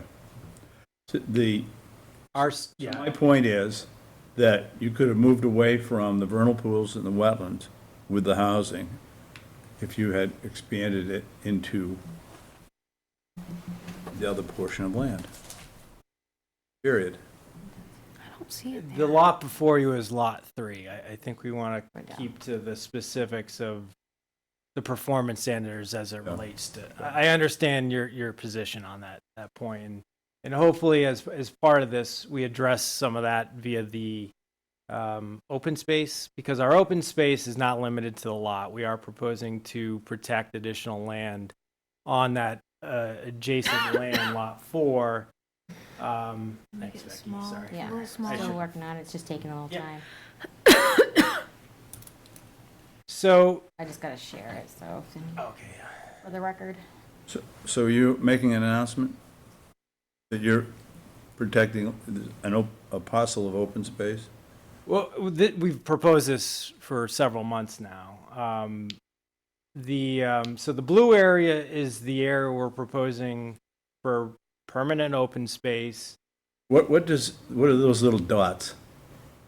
It's part of the wetland. There are some wetlands. Giving us our wetlands.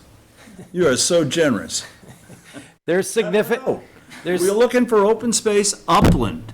There's 11.02 acres of upland within this blue area, Contiguous. within the 200-foot. Yes. Yeah, you can contiguous. find it. You mean in between houses or Nope. you know, in This corners? location and all throughout here on both sides of the wetland system. We can provide a further breakdown if you like. Setbacks are the upland that you're giving us. The open space, the contiguous open space that you're giving us, anything unworkable, you're going to give us. Is that what you're saying? No, I'd say 11 acres is nothing to sneeze at.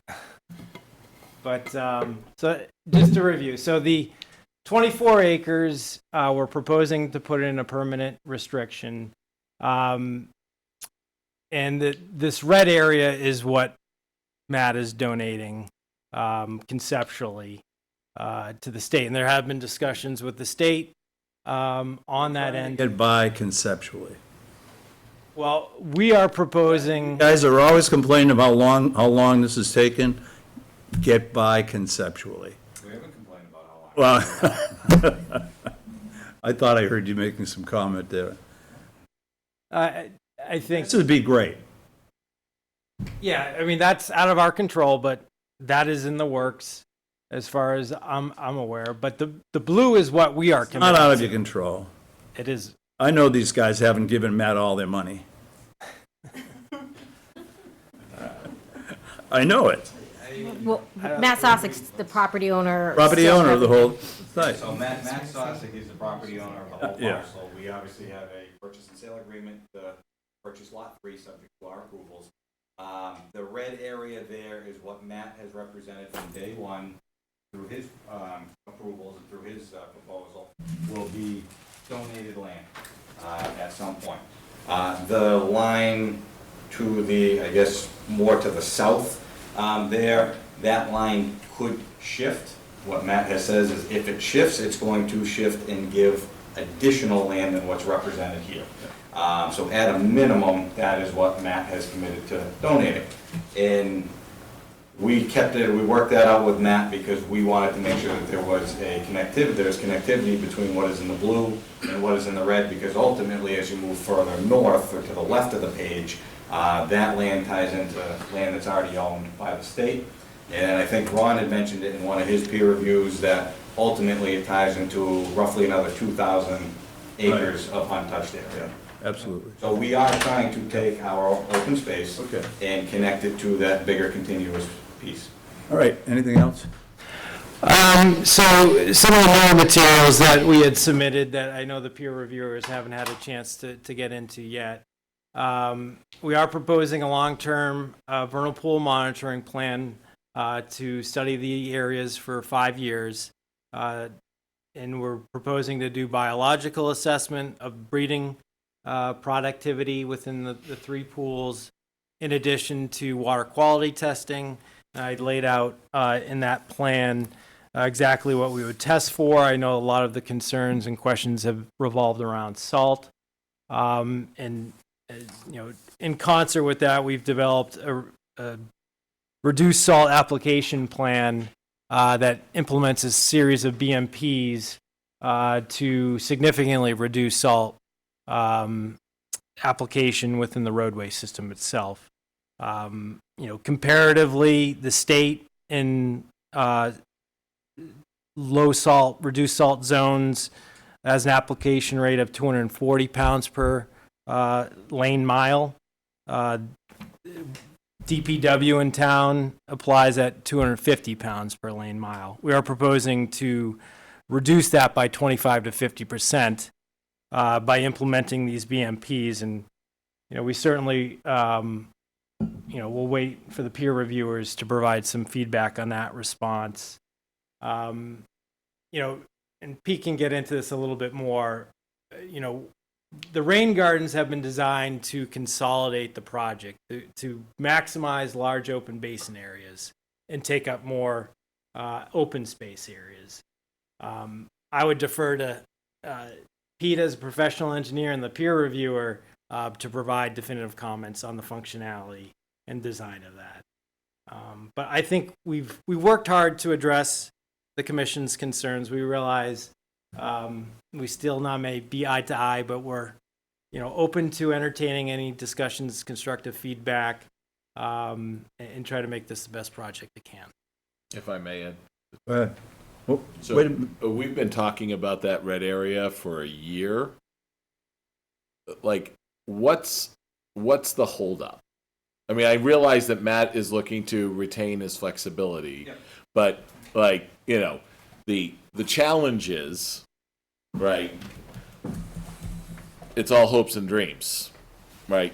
We're not about hopes and dreams. We need something a little bit more concrete, right? And I know that Matt has come with you to reaffirm his, but I think we would all feel a lot more comfortable if there was a way to somehow contractually tie that piece of property to this piece of property to ensure that that is going to happen, because otherwise we don't really have anything to go off of. That's just from my seat, right? Because it has been a lot of talk and at least, and this isn't on you, this is on Matt, been very little action when it comes to that. So if we could get a little something, or if I could get something a little bit more concrete, I would feel better about these discussions. Okay.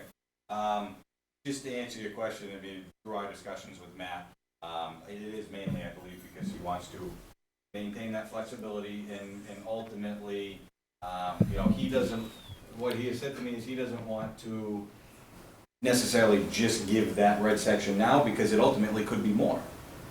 Is why he was trying to retain that flexibility. If he wants to give more later, we'll allow it. I'll pass that on. I'm with you, Ed, 100%. I understand your comment and Just trying to help me. And right? I will have some discussions with Matt and hopefully have a better answer for the next meeting. Okay, I appreciate that. We've gone a good way here. No, I haven't had a chance to speak. So I just got this today. Yep. I'm going to read it top to bottom. I've looked at least a half a dozen elderly subdivisions as a planning board member in my past in New Hampshire. I've got different regs that I got to catch up on still. I'm new to the board and new to Mass and all this stuff. There's things that I always get when I deal with, in my past, I've dealt with these types of things. And I think the word affordability is oftentimes kicked around without a real definition as to what that really is. What's affordable to me may not be affordable to him or you, right? And just personally, and it won't affect my decision. I'm not a fan of land lease deals. I've just seen them go sour for the residents. But that's their decision if they decide to buy into it, and that's the way I've always looked at that. You have a right to be educated as a home buyer. Looks like you're trying to do good stuff. I'm not familiar with the property. I've driven by it a lot and live close to the area. And so I'm interested to see. Right now, I don't consider Matt at all because as far as I'm concerned, it's not on the table unless it's on the table. So I'm not going to base any of my decisions on Matt. I don't know him. He's not here. As far as I'm concerned, it's not part of your deal. So, but I'm looking forward to getting on the site and seeing what you're doing out there and seeing if we can't come to get something that's good for the town. Just a couple of questions. On this sheet, Do you want me to put that one up on the screen? yeah. Please. So these over here, I mean, you've got the lot line drawn right down to the edge of the vernal pole, right? Well, it's just the wetland over there. I mean, can we do that? The green line is what they're proposing to clear back there. I can zoom in. It gets to about the 25-foot buffer in some areas. Yeah, I think that's our Yeah, I mean, the closest green, yeah, so the green is really, it intersects the 25, but I'm just looking at the lot lines itself. I mean, a couple of them go right to the 25. And some of them go right into the wetland itself. Might just be the way the color Yeah, is. It's not- I kind of view the lot lines as immaterial because of it's the owners of the units don't own the lot. So they're not going to know where that back piece is. We can certainly put up some physical demarcation along the edge of the lawn. But Justin owns them, and he's got the plan here. So change the plan. Yeah, I would just, can we authorize that? I mean, we can't authorize a lot that goes into a wetland. That's more of a question. Well, it's more the limit of work that we're concerned with. However, that lot line would be on their property versus on the open space.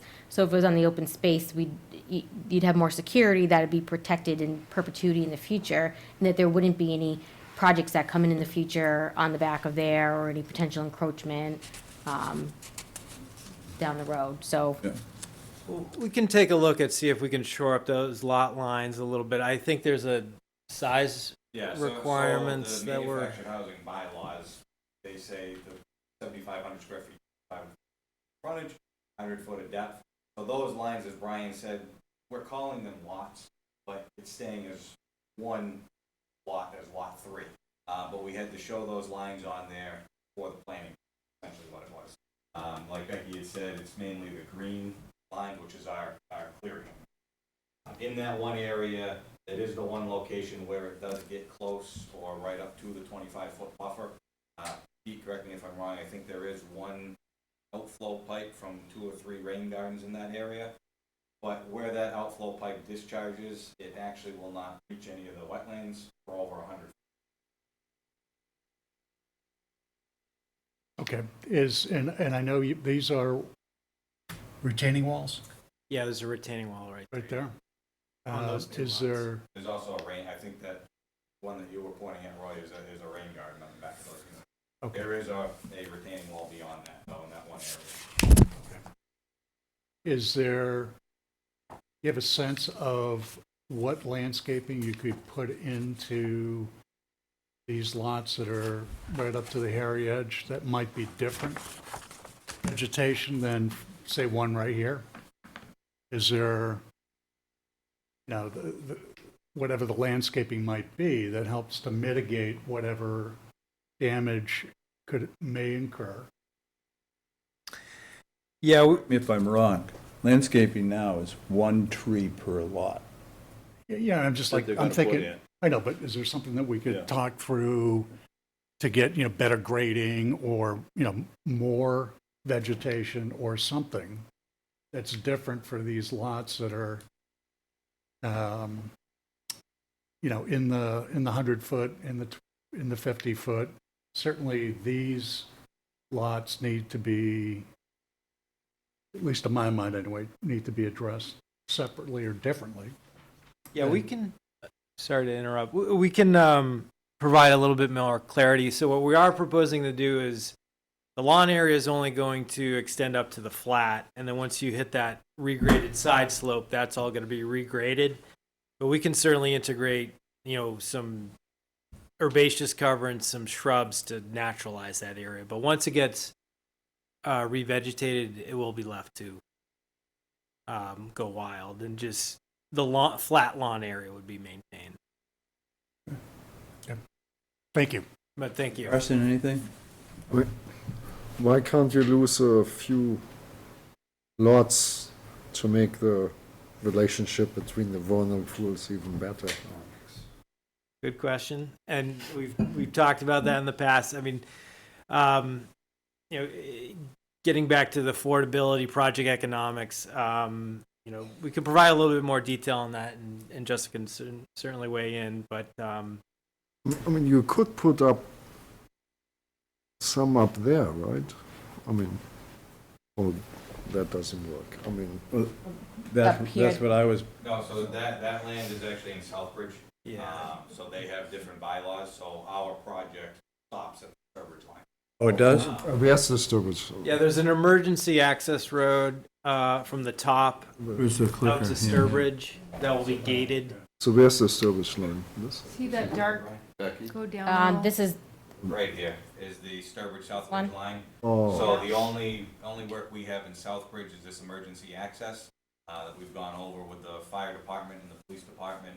Current landowner, Matt Sosick, has all of the proper rights to be able to put that emergency access. You can't put anything here. or- No, because the property line ends right here. I believe this land here is already owned by the.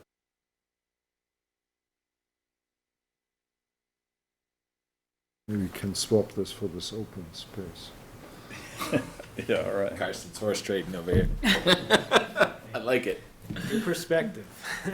Becky? Going to move it along here. well, before you go to public comment, I'd just say for procedural purposes, you know, we did have peer reviews that were being conducted under different applications. Procedurally, you need to vote to continue. They've waive their right to you to be able to go to bring three proposals in front of them to move forward with the stormwater and the Oxbow Associates peer review for wetlands and wildlife. So, but because we have a new application, procedurally you need to vote to continue with both those peer reviews.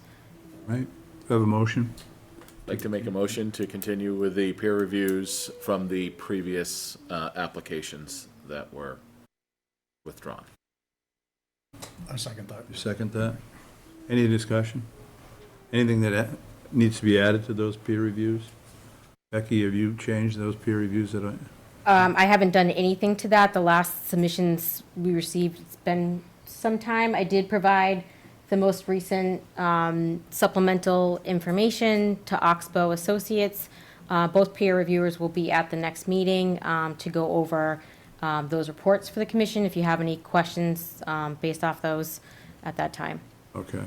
And if we could respectfully ask, I don't know what the turnaround timeline is for those, but if we could get them as quickly as possible, so if we do need to be ready to respond in advance of the meeting, just to. Yeah, if we do get anything from Oxbow, I'll give it to you the day we get it. I always do that.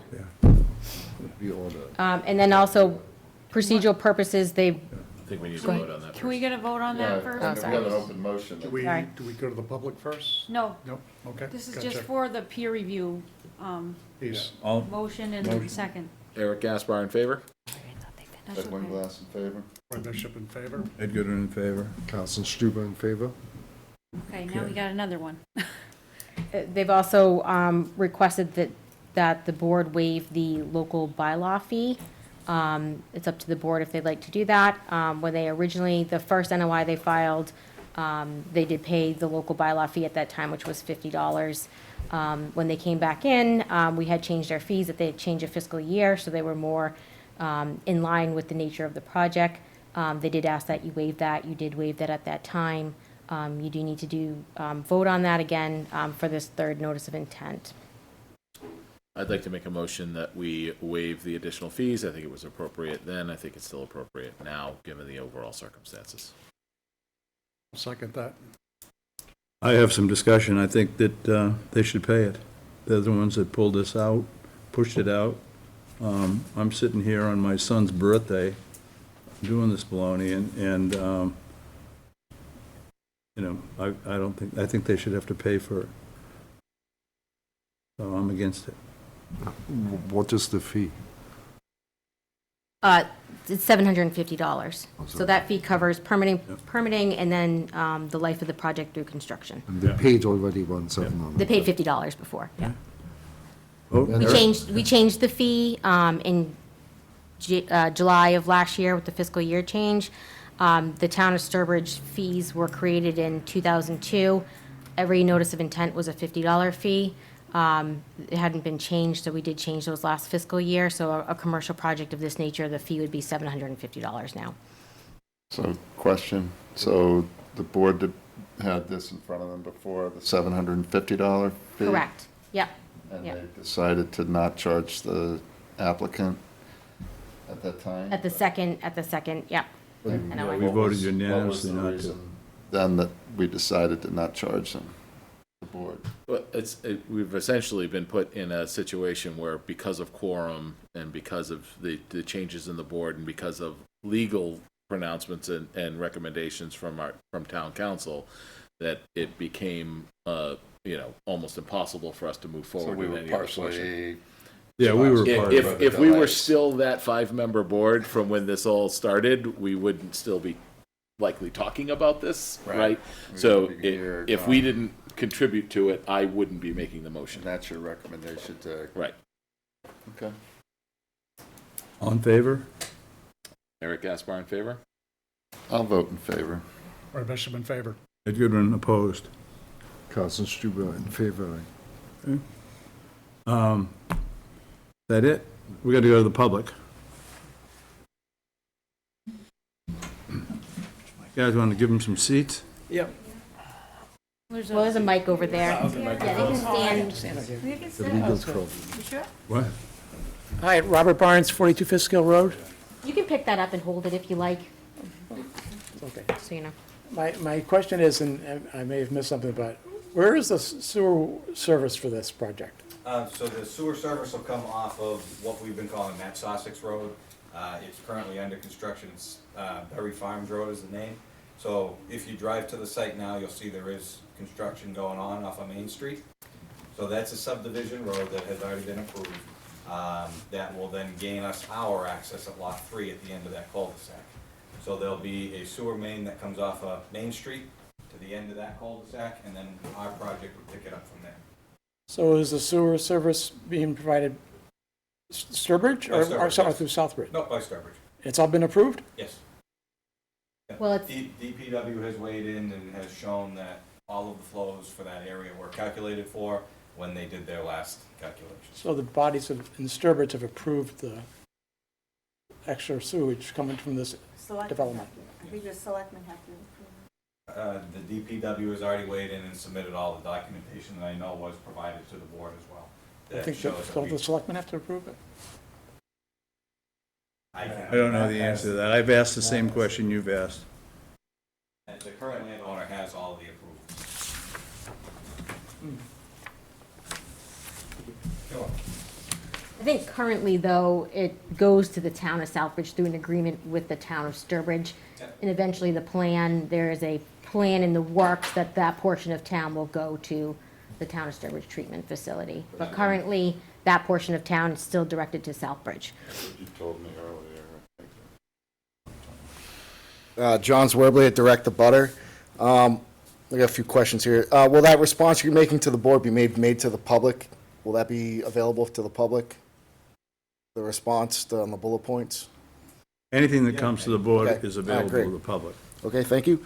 These are public meetings. The next thing, you said all the DPW work is going to be done by you. You're going to be handling all that, correct? We'll have a licensed contract. Right, We're right. doing it So, personally, yes. right, but that water's coming from the town, correct? Yes. So it's not, you're not supplying all the water and sewage, you're just connecting it? Yes. Okay, right. I just wanted to make sure of that, because you said that you were going to handle all of that, but it's actually the water and sewage is going to be going back to Sturbridge. That's correct. Okay, all right, because that was just a play on words you had, just like a few other things. Moving on from that, you guys haven't even spoken about, in your notice of intent, you guys directed about talking about the clubhouse and, let's see here, parking. I don't know if that means a parking lot, but it says here on your new notice of intent that a community clubhouse, parking, and amenities. That's not even discussed. Where is that on the plan? So, right in this area, this box here is the clubhouse with the parking lot that it's referring to. Okay. The parking spaces there, and then behind it, in this area here, we have, I think it's a pickleball court and then some community gardens. We put those in conceptually to show that that space will be there for the residents. The ultimate goal is to have some residents move in and then ask them what they want to use that space for. Okay. And cater to them. That's great. So each house is going to be 1,500 square feet with a two-car garage? It can be up to it, so we'll offer anywhere from 1,000 square feet to Mhm. 1,500 with a two-car garage option. Okay. Except for a few of the lots as you come in phase one, and I think one lot just after the proposed crossing has a one-car garage. For stormwater purposes and for planning purposes, we always put the biggest possible lot, or biggest possible home on there so we can account for the most impervious surface that could occur. Okay. Will that likely happen? Most likely not. I understand. And then to speak on Mr. Winglass's subject, when we're talking about these 1,000 square foot homes or 1,500 square foot homes, is it going to be affordable? Or are we just building this structure impacting the environment and it's not going to be affordable housing for a 55-plus-year-old couple or single person, right, with a two-car garage? I have a family of three. I don't even have a 1,000 square foot home. Maybe my income doesn't do it, and I don't want to be, house broke. But, is this project going to be necessary and to hamper the environment, and will it be affordable that you're going to be able to fill all these homes up here for that community of 55-plus-year-old citizens? Just hopefully that's affordable, and that this impact on the environment isn't going to go to waste if it goes through. My next talking point here is, let's see here. The bylaw's there for a reason. Bylaws are bylaws, okay? As someone who's in a veterans organization, or if any one of you have been in any organization, there's bylaws. Bylaws are the rules that govern and conduct our business. Why have the bylaw if you're not going to follow the bylaw? The bylaw in Sturbridge says that you can't intersect the 100-foot state regulatory zone and the 200-foot town bylaw. If we're having this discussion, they need to go back and get the bylaw changed instead of you guys making the adjustment to impact the environment. Bylaws are there for a reason. If you get pulled over because you have a headlight out, you violated the law, right? You're going to get ticketed, safety citation. That's that. It's not a, okay, hey, sorry, you forgot to have your headlight out. The law is a law. The bylaws are the bylaws in this case. Don't violate the bylaws. They're there for a reason. That's what you guys are here to protect. Thank you. Anyone else?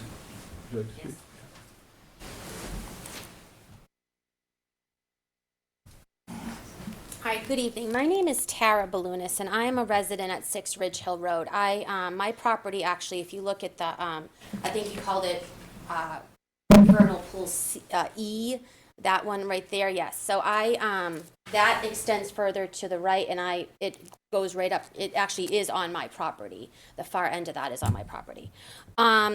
So I had emailed, I believe, all of you. I tried to get as many people as I could, but I had emailed you. I just want to kind of summarize what I had emailed you as a public statement. My husband and I are both very much concerned about this project and the impact that it's going to have on our property, as well as we basically have 3 points that we're really concerned about. The number one being the impact that it's going to have on the wetland areas that are downhill heading towards Ridge Hill Road. So residents on Ridge Hill have had a problem throughout the years with flooding into those vernal pools. Like I said, that pool actually is on my property. We usually experience issues in the spring with the snow melt, but this year, given the excessive rain we've had over the winter, we've even had problems even during the winter this year. This has led to an even greater concern regarding the impact that the proposed buildings are going to have on the watershed heading downhill towards Ridge Hill. We realize that there are proposed stormwater, I went to the meeting in the spring. I know that there's proposed stormwaters and catch basins that way, but I guess our concern is that these stormwater and catch basins are located on the southern side, basically almost feeding into those, from my perspective, feeding into that vernal pool area that you have there. So while these stormwater catch basins might initially hold some stormwater, we're concerned about an increase in groundwater resulting from these catch basins. There's ledge, as you have pointed out, there's a lot of ledge throughout this area, and that maintains a very high water table. So we want to know how you can protect the neighbors, myself and our neighbors on Ridge Hill, from that we're not going to be impacted from flooding into our property and into our basements. So I'm going to continue on with my email here. So the new construction of roads and homes and the drainage as a result of them will only exacerbate the issue of more water being directed into the wetlands that run throughout the proposed property, throughout the northern portion of 16 Main Street and continuing onto the properties on Ridge Hill Road. These areas are already known to the Conservation Commission, to the Conservation Committee, which we know firsthand due to us raising concerns many years ago about how to mitigate water in our basement. Useful mitigation was ultimately rejected from the committee, as we were told that we could not disturb the wetland area on our property or the buffer zone around it, with one of the reasons being the possible disturbance of the spotted salamander population. So this leads me to number 2. Sorry about that. Number 2. So we are concerned about the disturbance of native species, including the spotted salamander population. We know that salamanders have been found 500 feet from vernal pools and are active in this area. We have seen them in that E area, which I said goes onto my property. Other animals are also very active in this area, including fox, deer, turkey, bobcat, and we want to know how you're going to protect the salamander and other native species in this area. My third concern is the crowding of lots and homes and the lack of open space. So 68 units, I know it was 71, it seems like now it's down to 68, which 68 units on an extremely small lots and lack of open space is also a concern. This ties into our number 1 concern regarding flooding. 68 roofs in close proximity are bound to lead to excessive water runoff during storms. So we want to know in the winter, also in the winter with the salt, I know you had said you were going to have a salt plan for the salt. But really, our major concern is how are you going to mitigate water runoff towards Ridge Hill, because we already have a problem. In the springtime, when the snow melts, the water literally comes up to our foundation. We have a crack in our basement wall because of that water. And we're just concerned that it's gonna just exacerbate the situation. So that's our number one concern. So thank you for taking the time to hear our concerns, for reading my emails. Some of you I know responded to me already. If you have any questions about us, if you would like to do a site visit and see my property, I can show you exactly where the wetland is. I can show you how high up the water comes in the springtime. Or if you want to stop by in the springtime, once the snow melts, the water will be right there. So thank you, and let me know if you ever want to stop by. You're welcome to tour my property. Yes. 10,000 emails. I'm sorry. I got 3 different emails. What was your name? Tara, T-A-R-A, last name Balunis, B as in boy, A-L-U-N-I-S. Okay. And did you email me? What is your name? Ted Winglass? I'm looking at my email. I did. Everyone was on that I email. did. I believe I got everyone. Okay. I hope I got everyone. All right, I'll look for that. Thank you. Can you respond to? Sure. I understand I actually just received your email 2 days ago when I had requested it from Erin because I'd seen it on the agenda. Pete can speak more on this or elaborate on it, but when we are required to do our stormwater assessments, Pete does his report that is then peer reviewed by an engineer that is hired by the town. We are not allowed to increase peak flows of water anywhere off the site. Once I received this email, Pete and I took a look at it, and Brian, and Pete went back and reviewed the stormwater report, and he actually shows that in those areas that you were concerned with, our peak flows are less post-construction versus the pre-construction.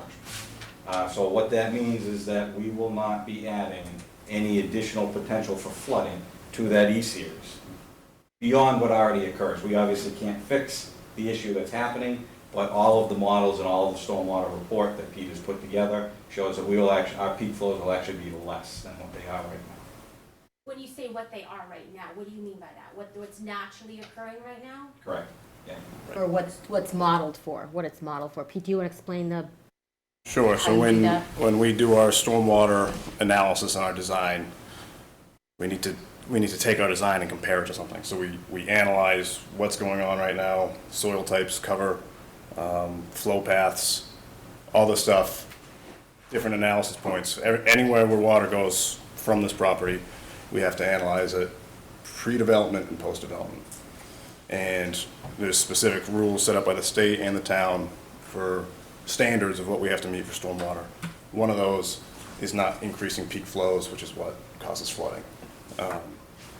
That E-series swamp or wetland, there's an outlet, wasn't it like a beaver dam or something at some point? There's a stream outlet, so anytime water goes in there, that outlet can only hold so much. So we don't analyze that outlet, we analyze what we're sending to that pond. If we're not increasing flows to that pond, then that outlet, although it currently doesn't even handle what's going to it now, apparently, won't be negatively affected by what we send there. And Pete, what storm event do you have to model for? 2-year storm, well, a water quality storm event, which is a storm event which produces 1 inch of runoff, and then a 2-year storm event, 10-year storm event, 25-year storm event, and a 100-year storm event. So most flood zones are 100-year flood zones. There's no flood zones mapped by FEMA on this property, but we still model the 100-year floods to make sure we're not increasing potential flooding downstream. So there's no peak runoff for a 100-year storm, is that, or is it There's runoff, it's just not, there's no increase from pre-development no existing. increase for a 100-year storm? For all of them. For all of them, okay. But there's stormwater basins that are headed in that direction, correct? Right, there still will be water going there. There's water going there now. The natural topography of the land sends water there. We still have to send water somewhere. We can't redirect it all to one place. But that, I'm guessing that water eventually seeps into the ground, correct? The basin that, this thing right here is an infiltration basin. So smaller storms, the water that goes to that basin will seep into the ground, which is up gradient of this wetland. Right, which means it's gonna flow that way, correct? Eventually, it's still gonna get there, assuming that, well, shouldn't assume, we don't have, topography of the ledge in the area. I mean, there's test pits where we hit ledge at 2 feet, there's test pits, we did like 30 test pits on this property. There's areas where there's ledge at 2 feet, there's areas where we didn't hit ledge for 12 feet. So, although the ground topography from, I think it's right around here, goes this way, doesn't necessarily mean that ledge also goes this way. It's probable, but surface runoff is gonna be more, the time it takes for groundwater to reach this is gonna be a lot longer than surface water getting there. And the surface water is what we have to model our stormwater on. I don't think those are filling up right now with a lot of surface water. I feel like they're filling up right now with a lot of the groundwater. At this point in time, it might be. From a storm, we do stormwater design, we don't do groundwater mitigation. It's But pre-existing. still, you're gonna impact all of the residents on my road. Not from our stormwater models. Our stormwater models say that the peak flows going there are less, and there's gonna be less. I mean, obviously, I'm not an expert in this subject, but I'm just thinking if those stormwater basins that drain that way are filling up with water, and the water is seeping into the ground, I mean, I'm just common sense that. Well, that's why we do land is gonna basins. be The impacted. basins attenuate the flows. They keep them on site longer and slowly let them out rather than sending everything there at once, which is what causes flooding. It's mimicking what was already contributing down gradient. It's just analyzing, collecting a larger area and infiltrating it. We're required to put water into the ground because we're increasing roofs and pavement. Anytime you add impervious area, you have to mitigate that by putting water into the ground intentionally. And that's one of the well, we're proposing it all over the place, but that basin in particular is one of the areas where we propose our groundwater recharge. That's another one of those Carol? standards from the state. Okay, Carol Goodwin, Open Space Committee. So the Open Space has concern regarding the impacts of Three Berry Farms development plan on wetland protection and conservation of natural resources. I went to a planning board meeting last May and, saw this project and asked about the open space, permanently preserved open space. If you have a project, you can't say you have open space unless it's permanently preserved. But you're preserving wetlands. I mean, and when you say that the wetlands are protected because you own the whole property, I do have to question the people who are renting. They're renting a 75 by 100 square foot property from you, right? Sure. So they're going to consider it's theirs. So just be aware of that. I mean, that Well, is. we have, in every community that we own and operate, there's a land lease and there's a set of rules and regulations that is governed by the Attorney General's Okay. office. Those are very strict and those are very enforceable on our end. Where Good. if anything to do with the land is touched by the residents, there's repercussions. Well, that's to good, it. that's reassuring. So, but 73% of the soils in this area are low percolation. I mean, you obviously know that because it's in your report, what the soils are, and I added them up and it came to 73%. So these soils have high runoff potential, well, like we're talking about now. Many are also on shallow depths. Like you said, this ledge, I know in my garden, I have ledge, this, this is Sturbridge soil. I don't know if you're that familiar what's left in Sturbridge. This would have been developed a long time ago if it hadn't been so rubbly. It's tough soil. So so obviously, when it's not going to absorb the water, particularly once you cut the trees. And this is my concern. We have, when you look at, there's no forest, intervals in between all these developments. And I would think, if this isn't you have no low-income housing in this. It is what it is, it's more, rate. Yeah, right. And so, so I just can't imagine not having trees interspersed in some of these lots. To me, that where the wetlands are if you lost a few of those, I'd be so much more in favor of this if you lost that, in between the wetlands over there, if you had a few lots open and left them natural. To me, it would make such a better atmosphere, a sense of community if you did that here and there. And you know, this property was obviously subdivided for you because the shape of it fits your project. You know, that was done with you. I mean, you can't deny that. So you can't say that this was, you went to Matt and say, we'd like a project, this is what we'd like to do, looking at the land, and he gave you the outline. And so, you know. Well, we actually used a previous outline from when Oh, well. when Matt had the project going back to you and said that if this land was workable, it would have been developed a long time ago. Yeah, I know right. Matt did have the whole parcel at one point before the Yeah, crash. yeah. Under purchase and sale agreement, and there was actually, I believe it started off as 200 units, went down to 120 units on that. But he on the bought it parcel from that his we're friend talking that was a about. builder, so he would have built on it too. So we're now Yeah, bringing so that we down know, to yeah. another 68 from what was originally 120. But anyway, my point is, we're not naive. If you cut all the trees, there's gonna be more runoff. There is no way, there's not, you're ripping up the ground. I just can't even imagine if there's any kind of slope at all. I just, you know, and so we're really concerned about this, and we feel that, you know, that the, you know, in between the wetlands, even though the impacts of the wetlands were minimized, you did try, I have to admit, you know, in your proposed planning. You know, there's still the 100 state regulatory around vernal pools and the 200 by our town bylaw. And it's like he said, if, you know, we should be enforcing the bylaw. And you should, this, you know, this could be through. You could be done. If you just took away some of the units, you know, pulled it away a little and it'd be all over.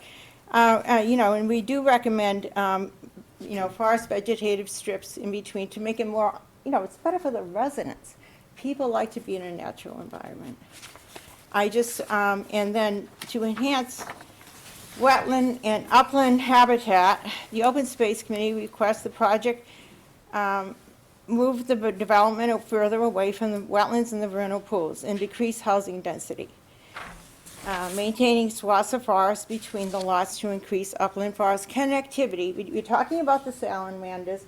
They do go up to uplands. A lot of these amphibians do. I'm not an expert in this stuff, but I mean, it's what I've read. And, you know, so they have to have, you have one little swath there that they're going up to between the two vernal pools. And then the wetlands there, it's like a block. They don't just live in that little area. They're, you know, they go upland. So I think with some thought, you can make a really good project. Talk to Matt about the open space, because right now, as far as I'm concerned, you don't have any. And, you know, to advertise it as, you know, selling the wetlands, I'm glad you're making that permanently preserved behind the houses, that strip. It's only a little strip, though. But you have no walking paths. There's the whole McKinstry Wildlife Brook area. It'd be wonderful to have some connectivity to that, and Matt owns all the land. So I'm hoping you talk to him and you get something real, and I think it could be done quickly. Well, in response, you know, I did say earlier, we were talking that I will have conversations with Matt, so I appreciate that.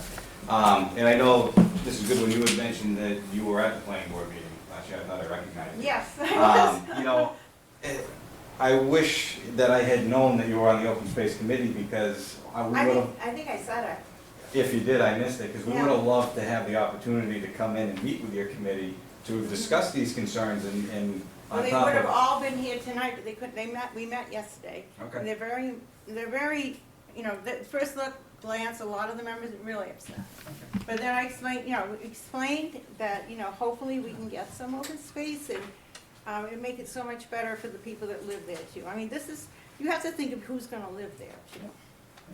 But, I mean, so we would have loved to be able to come in and discuss this. We've been, as I said earlier, an open book with every board, every committee, More than welcome every to person come. in town. You're very welcome to come. You know, but we did get a copy of this letter. We were able to read through it. I actually did go and read the open space and recreation plan from your website, and it was a long, We've done a lot of long work. document, but Yeah. you did, and there was a lot of interesting stuff in there. I actually printed out section 7. I just wanted to read it real quick, because What it said was, it says that the annual town meeting adopted an open space residential development bylaw in 2009, and this bylaw. That was done by the planning board, that, we had nothing to do with that. No, I know, but this was in the open the space Dean- and recreation plan. Oh, okay, that yeah, was that we on- did, yeah, right, your Yeah. Dean put that in there, but And- we didn't do the. No, I understand that Yeah. your committee did not do the bylaw, but the bylaw provides for an alternative to conventional subdivision design. It is one of the tools that can help to minimize residential sprawl in communities. This flexible approach to subdivision design provides for a greater level of natural resource protection while allowing greater flexibility with regard to lot sizes and setbacks. Exactly, but that, I don't see the greater Less- natural resource protection here. Less I think land- you're hurting the natural resource. All right, I'm gonna break this. So what I thought was interesting when I read this is although we don't qualify as an open space residential development, and that's only because we fall under the manufactured housing bylaws in town, we actually meet all of the requirements of the open space residential development bylaws in terms of using the low impact development for the stormwater, in terms of open space set aside over 50% of the parcel. They also, I do know, have calculations for how much of that can be wetland and upland, and we do meet all of those criteria. Pete was able to verify that. So. But you're not part of that, so, but that's a whole different We're development. not part of that, but I feel that our project, because we still meet all of those requirements. But I don't think Yeah. this is our subject, this is a planning board issue. I would only like to know when we're gonna get the written responses to the points. I would, if I could, just one more thing on this letter that I had a concern with, that I wanted to bring to the board's attention. You know, last meeting, we were set to come in and. I'll tell you what, why don't we, No, let's try, no, let's, I would like to, we've been discuss going at it for, it's 9 o'clock. I understand, but this is important. And we This- really need a cutting off point. But this is important. You're the patient type, so you're a good person to have the cutoff point. And you can bring that up the first thing at the next meeting. Or another suggestion, include that in your response with your points. And the only thing I would like to know is, when are we gonna get the response on paper? Because we gotta read through a lot of But that. if I could have 30 seconds, I'll take it real quick and then I'll. All right. We had one person leave who was scheduled tonight already. Just walk out on us because we're going at it here. Go ahead.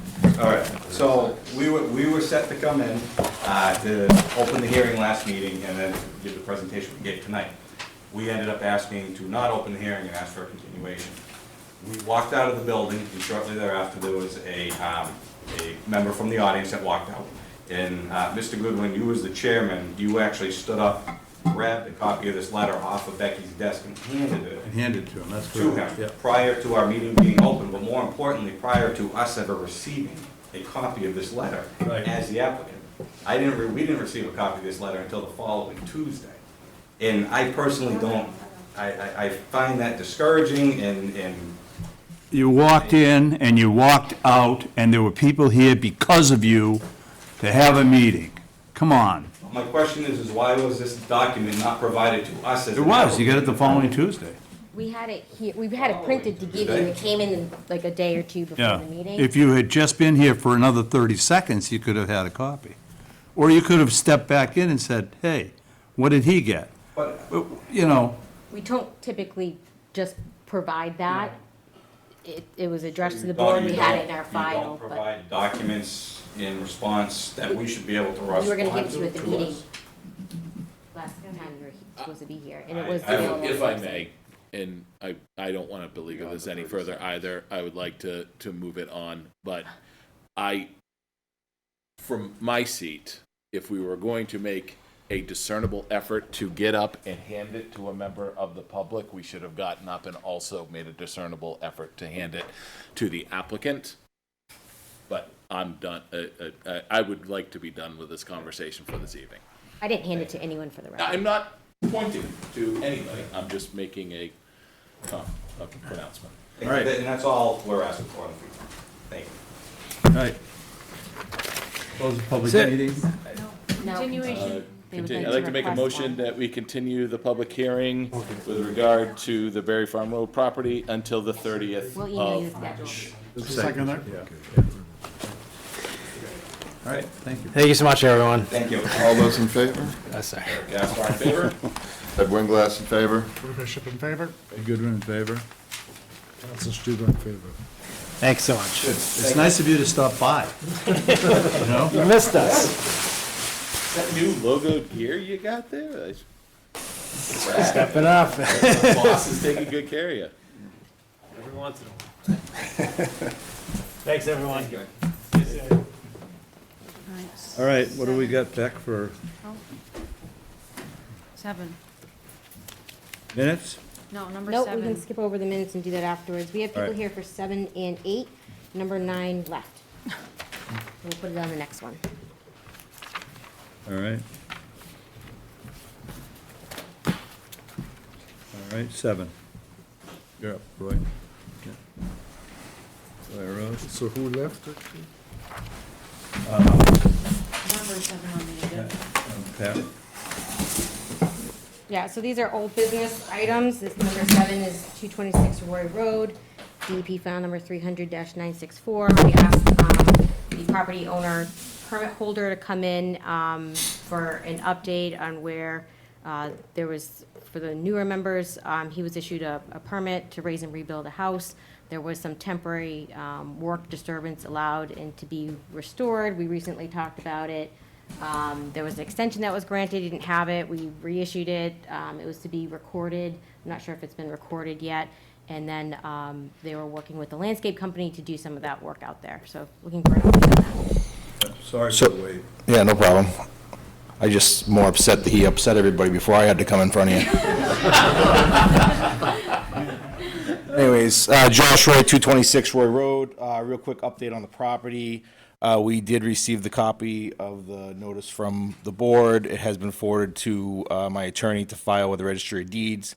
The landscaper has been hired, Babe's Lawn Care. He will be getting started probably in the next couple of weeks. They're just not doing any work right now because they're on snow removal screw or whatever he calls it.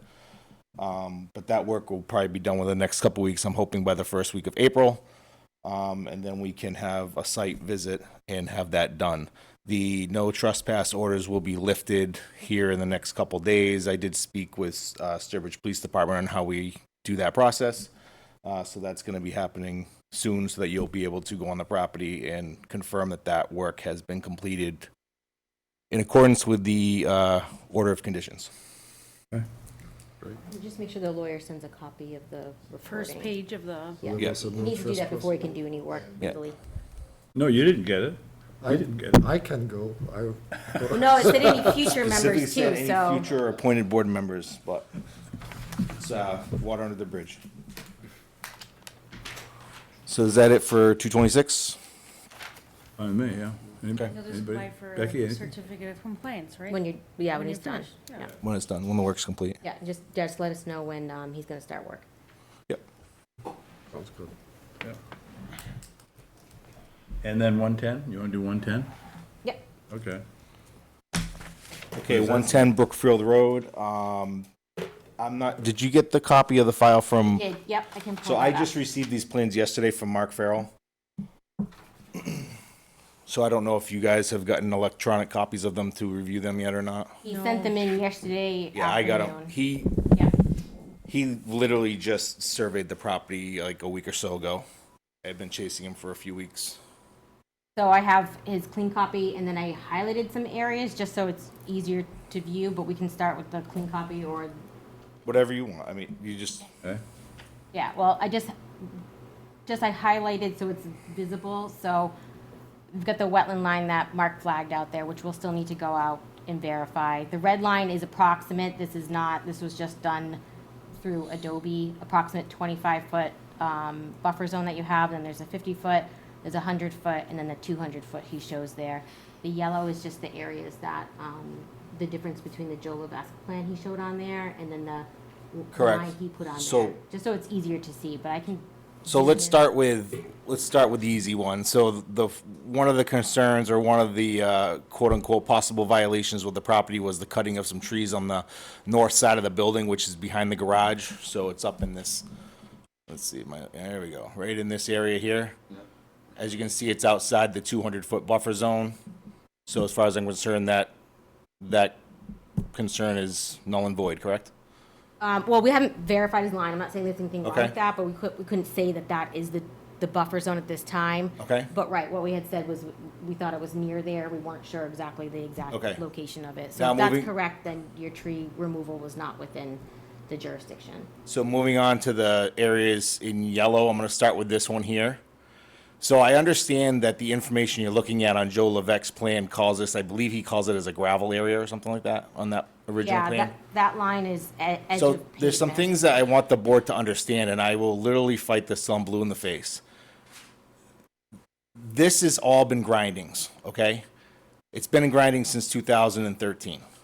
The reason this looks like gravel and the reason why he called it gravel on his plan is because in this area right here was a salt shed. So they used to load the trucks here in the winter, and the overflow of salt and sand mix would end up in this area here, and over time, it just got spread out, and it's on top of the grindings. But if you peeled back this, and we did this when we started cleaning the leaves and everything, when they graded the parking lot prior to us taking the property over, there's grindings under this. So I understand that the information you're looking at that Joe Levesque had is where you're basing your opinion from, but it's inaccurate. The area down here, this yellow area here, is the area that you're saying that I extended the basically the parking area, because on the plan it calls this as being grass or lawn, I think he used as a term. If you look at the pictures that I submitted to the planning board for my special permit and zoom in on those pictures, is this a green area? Yes, there's sprouts of grass going through there. The reason the sprouts of grass are going through there is because this was an area that hadn't been used in a while. It wasn't traveled on. But if you look in there, you can see the grindings in the picture. There's always been grindings there, but they are a little bit porous, and stuff will grow through the grindings if they're not compacted. So did we clean all this up? Yes, we did. We took 200 tires out of this area over here. There's a stream right here. The tires were actually on town property. I cleaned them out, I got rid of them, I paid to get rid of them. That's where the disturbance is here. Do I agree there's a little bit of a disturbance area in this, where this wetland is? Yes, it has been disturbed a little bit. We're talking about maybe 10 feet off the back of these containers by a section about maybe 50 feet long. So it's not a gigantic area. I think it can easily be remedied. But as far as extending the parking area, we didn't do that. It's always been the same. There's 3 aerial shots here that you can see of the area going back to 2005. You can see that at the time it was gravel through 2008. 2013, if you look right here, that's about 24 loads of grindings that they brought in 2013 and spread over their parking lot. But the thing I want to point out is if you look in this area right here on every single picture, which is this corner right here, there was stuff in that area that they were utilizing as parking or storage or whatever. So I think right there, that is enough to say that I have not extended the parking lot, which means I don't need to do any storm runoff, water surveys or whatever, and have that work done. This here is still lawn. I don't know why you have that one shaded, Becky. Because that hasn't The changed. lines are different there. The what's different? That's what Mark put on there. The 2 lines are different. There's the 2 dash lines. This one. Okay, so they might be. I what's just probably- highlighted where it looked different. Where So that's an easy fix. What's probably happening is, I mean, let's face it, I have 35 employees. They come in here with a trailer truck, they back up, they're probably backing on the lawn, and over time, it's extending towards the road. So if we need to put some kind of barrier there or markings there to prevent them from doing that and get the line back to where it was, I mean, honestly, I don't want the trailers that close to the road anyway. So we can fix that as well. So I think that's an easy fix. So if the board will agree to let me put something here, a barrier here, to get this line back to where it needs to be, put some riprap stone on the border along this parking area here, which when Becky and Mr. Goodwin did a site walk, we did discuss that because he was concerned with a little bit of water runoff that was going in this direction. And in turn, it was running some silt and washing out some of the grindings this way. We'll put some riprap stone up in this area here, and then I'll take your recommendations of what you want to do as far as restoring the area of this wetland. Now, when I say restore it, the vegetation and stuff was disrupted a little bit, but we didn't rip trees down or anything like that. We just went in there with an excavator and we were plucking tires out of there was a mound of tires there that had been there for who knows how long. We just kind of plucked them out. So we disturbed it when we used the mini excavator. So I'll take recommendations on that. Mark Farrell says he will file the notice of intent once he knows what we need to put in that notice of intent as far as what we agree on what's done. He said that he was under the impression, I don't know if he spoke with you a couple times, but he was under the impression that we extended the parking area, so he wasn't sure what we Yeah, wanted them to notice of there's a intent. change from what's considered pervious to impervious. There is triggers with stormwater in there as well. But when you change pervious to impervious, you know, when vegetation is growing up through an area and then you go in and you do all of that work would have been jurisdictional for the NOI, but then the conversion of that area is what triggers some of the extra things with the stormwater. I guess that's where I think we have the biggest difference of opinion, because I'm standing I'm not here. saying that they didn't have millings there before. I mean, unfortunately, we didn't have the opportunity to go to the site before the work was done. And again, but- this is all stuff that was done prior to me even owning the property. The only thing I take ownership of is, hey, I took these tires out of here. So I understand that now it's my problem, even though it was done prior to me owning the property or right before I bought the property. And I want to work with the commission to get this done. You guys got a lot bigger problems, as I learned tonight, going on in town. This should be minor, but I will take care of these small things as long as we agree that this parking area has always been there. I haven't extended it. I don't need any water runoff studies or any of that stuff, and let's just move on. Well, can we come out and take a look at it? You can come take a look at whatever you'd like. Well, we need our, As I stated earlier, I will take care of that problem. I think that's the next step then, right? Site visit? Yeah, I've kind of just Simple been, as that. It looks pretty simple I to me. looked at this a little bit today, you know, and I think the site walk may clear up that issue there on the side there where you said there's stuff growing through it, and the salt and stuff from previous loading. And in that area, you know, you could do some, just grass it and set it up back for a employee place to eat lunch or something. Which area are you talking about? The area near the wetlands. Over here? Yeah, you know, There's that's three- what I'm kind of in my mind There's seeing. three containers here right now. What's that? There's 3 containers here right now, storage containers. Okay. And that's where we have like our tires and stuff like that, so they're not outside. I'm new. What is this property for? 110 Brookfield Road, so it formerly was a construction and trucking business that was operated out of there. And I bought the property in September, and I run a trucking and towing business out of there. We did get a special permit to change the use of that property last summer. It's primarily just used as a maintenance facility for my own trucks and storage of my own truck. So when he went through the ZBA in the summer, all staff are asked to comment on the project. So I did look into it and noticed just from available GIS layers and information that were wetlands there. So I said that the project was within jurisdiction of wetlands. Projects and activities would require review there. So we did make that clear, and that's why when we, had gone by in September, had seen all of the work that had been done out there. So before the site visit, I can provide you all the information that we have for the new members of the older photos and newer ones in the site plan, so you can take a look at them. So. Okay. I'd like to try to, if we can, expedite this, because I just want to get this done. Good. So if we can get a site visit set up for the next time you guys are going out on site visits, I'd like to do that. Which is, when is that, the 22nd? Okay. Yep. You'll have the no trespass release by then? I'll go down to the PD tomorrow. And if I could get notification when it's released and also I believe they permission. have to send you a notice. And then Oh, permission to you're go, taking off, I'm yeah. not gonna be here on the 22nd, so if I could get permission, however, maybe get through Becky. I'll let you know when, Yeah, yeah. so that I can just walk by and just, and I'll knock on the door, maybe you'll be there, but. Let me know when you're coming, I'll meet you there. Okay, I can do that. All right, thank you. That's it, right, So, Becky? That's what's next, we're gonna do a Yeah, I site think visit. they need to look at the site and So we're continuing this until the next meeting now, or? March 30th. We'll make that motion. I don't think we need to. Well, it's No not a public motion. hearing, Public so hearing. Yeah, sorry about that. Does he have to come? I would think so, You yeah. guys get to stay the up next late meeting. for this. We'll see. Tell your teacher So are that we it in was a agreement civics that the lesson. next meeting, we'll be able to say, this is what we're gonna do? Right, So patient. yes, that's what, We don't have wings or something like that, What's that? I said we may not Something agree to on give it, the but, kids? yes. Special Oh, hey. proclamation they could give to their teacher? I'm sorry? We should not Yeah. use millings. What if we did Something, that? and you and I have had this conversation for 5 years. When we acid. did stuff in the beginning.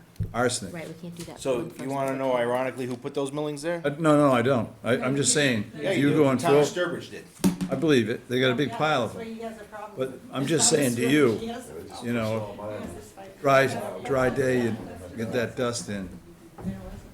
Just the grindings from the original process. But here's the other challenge too. Not to beat a dead horse, but if we take the grindings out and we put gravel there, let's just say we put. I'm not telling you to take anything No, out. I'm just saying, if we did, and there was sandy gravel there, now we'd have all the neighbors complaining that we're tracking dirt out onto 148. Absolutely. Well, there could be a way, that you could add like a sealant on top to help or like The compact millings, that. right? Or you with the bind millings to them. Keep them from Safer they are. grinding out, because I think, when you plow and stuff, like, you can see, like, there's a lot of, like, stuff that comes up Oh, from yeah, those. it's It's all all coming over up now. the Yeah, snow it's a mess piles right there, now. yeah. It's an absolute mess right now. What's Maybe next, there's Becky? something We like gotta get that out of we can do here. that can help. That's his bedtime. Thank you. Don't tell Ed, we'll violate you. Thanks to the town of Sturbridge. Thank you, kids. They should be on, It's democracy in action. Okay. Okay. Yeah, that's what they need. Yeah, the town hall is open to 12, but if you want, we have a drop box email you outside. too. You can email it, yeah. Okay. Thank you. What else, Beck? Minutes, We can finally do the January ones? January 5th, except Ed. Ed can't vote on that one. No, I wasn't here. And Carson, you can't vote on it either. Okay, can I nominate we approve? But the three of you can vote on the 5th. Okay, I Motion. motion that we approve the minutes as is for January 5th, 2023. I can second it. I'm not gonna vote. I'll second the motion. Okay. To approve the minutes from January 2nd. All in favor? Eric Gaspar in favor? Ted Winglass in favor? Roy Bishop in favor, Okay. and I make a motion to And approve. then you're abstaining, Ed. Yeah, I did. Yeah. Okay. And I don't know if, do you think he needs to abstain or just not? Don't vote. Yeah. I don't know. I think he just abstain. abstained. Procedure- He abstained. You abstain. Yeah. You abstain, okay. There, that's good. We're all learning here.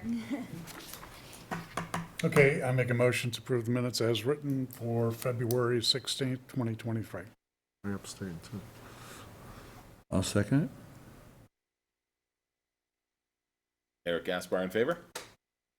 I abstain. I abstain. Ted Winglass abstains. Roy Bishop approve. Ed Goodwin approve. Whew, we're caught up on minutes. Look at us. We're cooking with gas now. All right, I just have a couple of things. I know you guys want to get out of here, but we did receive a new forest cutting plan this week.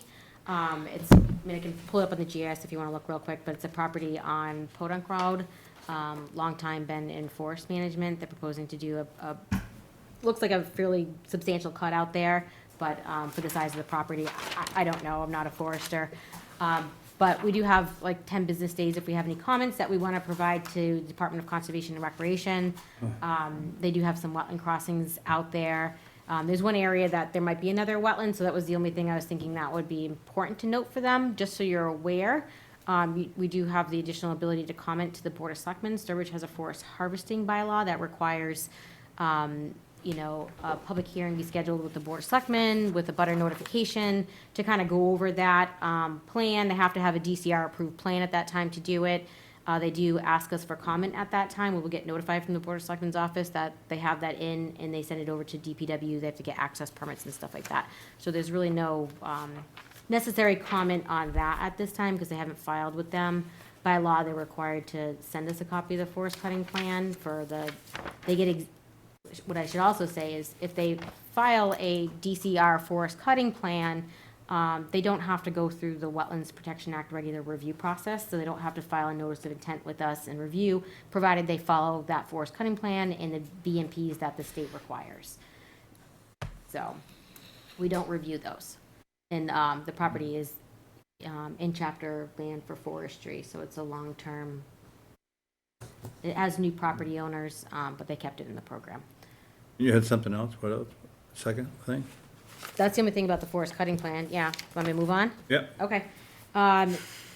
Just quickly, just so you know, they did come out with an extension for remote meetings to March of 2024, right? I wrote down 2023, but that's wrong. It was 2024. So we're all set to continue with the hybrid meetings here. DEP came out this week with a new manual for delineating wetlands. I did the MACC workshop this afternoon. They made a lot of good revisions to that. I'm not going to go into all of them. I will forward you the email so you can kind of look at it, go through that. MACC will be having field workshops this spring. I really recommend it for those who aren't that familiar with wetlands. We can sign you up and pay for you to go. It sounds like they'll be having quite a few of them. So good stuff to look at wetlands, because as we know, some are discernible and some are not as clear. And sometimes you have 41 isolated wetlands all on one property. That's true. DEP also emailed me yesterday. Army Corps of Engineers is provided a public notice. They're looking at changing some of their standards for their permits. I'll forward that email as well. It really relates to like the Section 401 water quality certification with direct wetland impacts. So not anything that affects us on a regular basis, but I'll forward it along if you feel like reading it. And just so you're aware, there's property in town, 23 Old Hamilton Road. We had been notified with an anonymous letter that there had been some tree cutting occurring on this property. It is on Cedar Lake. It's bordered by Cedar Lake on one side and has the pond by the Mass DOT on the other side. New property owner was cutting trees out there. I did contact them, eventually met him out there, at dusk, so it was like 5:30. It was not the best time, so I didn't take any photos when I went, but he wasn't aware of the regulations, cut a good amount of trees. I didn't count them all on both sides of the property, and did some other work. He's, intent to, make access to get down to the water, has some other future things he wants to do. Talked to him about, typically in these situations, be looking for some type of restoration plan. After my site visit, I went the day before I went on vacation, so I followed up with the letter, just kind of going over what we discussed at the site, the need for, working towards with a restoration plan to present to you guys, and that any other future activities, he understands that requires an application, that you probably would not entertain that until this was kind of resolved. So I did say that to come into the next meeting, which is going to be now a very busy meeting, March 30th, and that you probably would like to stop and take a look at it beforehand, whether you want to go out there, or you want me to go back out and just take photos for that discussion. Where is that again? Right at, It's at the northern Mass tip, Pike? yeah, of Cedar Across is Lake. 148? Nope. Oh, no, nope. no. Cedar Lake. Oh, okay. Yeah. Okay. So we have a big DOT drainage project that we've been working on with them up there. It was a big violation and enforcement, that fixing some stormwater. So it's right adjacent to that property. Okay. I've been to it before with the previous property owner many years ago. So I did have it so that he would come in on the 30th so we could keep this moving forward, so So are we adding that on the 22nd? Probably, Well, it's gonna be a long day. Yeah, or if I think it's best if you go out there, I can take photos and bring those in too. I don't know if it's always as good, but I can if you'd like. I wouldn't mind going out there. Okay. Do it as a site We'll just walk have to and- keep moving along, so. All right. We'll bring Aaron to crack the whip. Yep. Not that I want to beleaguer this meeting, but just out of curiosity, what was that all about? What was that 70 Paradise Lane thing? Oh, remember, he He never never got a came in. COC for his project, and we had him add Is that the doctor? plantings. No. No, that's no. Tim Reardon. This is, I don't think he actually went out to the site. His wife had come in, so they had an expired permit. It took me. Everybody went out there. Yeah, you and I have gone out. I know. Okay. Yep, Remember we've the been out there. All propane- right, now I remember. Propane tanks right next to Yeah. Yep, And we yep, asked them, I gotcha. they agreed to do that, to put the drainage structures in there supposed to, and the plantings, and it was Yep. supposed to be done Apply by for July a of C- last year. Yep. Yeah, I went It's out there. all coming back to Yeah. me now. Okay, thank you. So we sent him a letter and asked him to come today to give us an update. Yeah. Because they didn't do the work. Yeah. Next meeting, we'd like to have it across the street. We're gonna let look you and guys know. see, yeah. The South Pond alum treatment, which is the 319 grant that the town of Sturbridge applied for, that we've been administrating in our office. They're gonna be filing their notice of intent for that. They have to notify everybody around the lake, so we could have a good amount of people, plus we anticipate having about 10 hearings, plus some other old business, so if we can, we'd like to move it across the street. We just gotta make sure it's available. Yep. More parking, more, I'd also like Meeting to space. have our meetings so that our hearings are Yes. after. We'll Yep. have the big, huge hearing first with the 75 abutters, and then we'll have some of these small things next so that we can get they're them not done. waiting for hours again. Did you get me into? It's not usually this bad. And spring, My third meeting, we were here till 11:47. Almost feisty like departmental meetings. My third meeting was 11:47. Okay, let's get this over with, though. Yep. You all set? I think that We covers don't need to say everything. anything else about Paradise. That was everything. CPC meeting is next week or really the following week, so I don't have anything to report.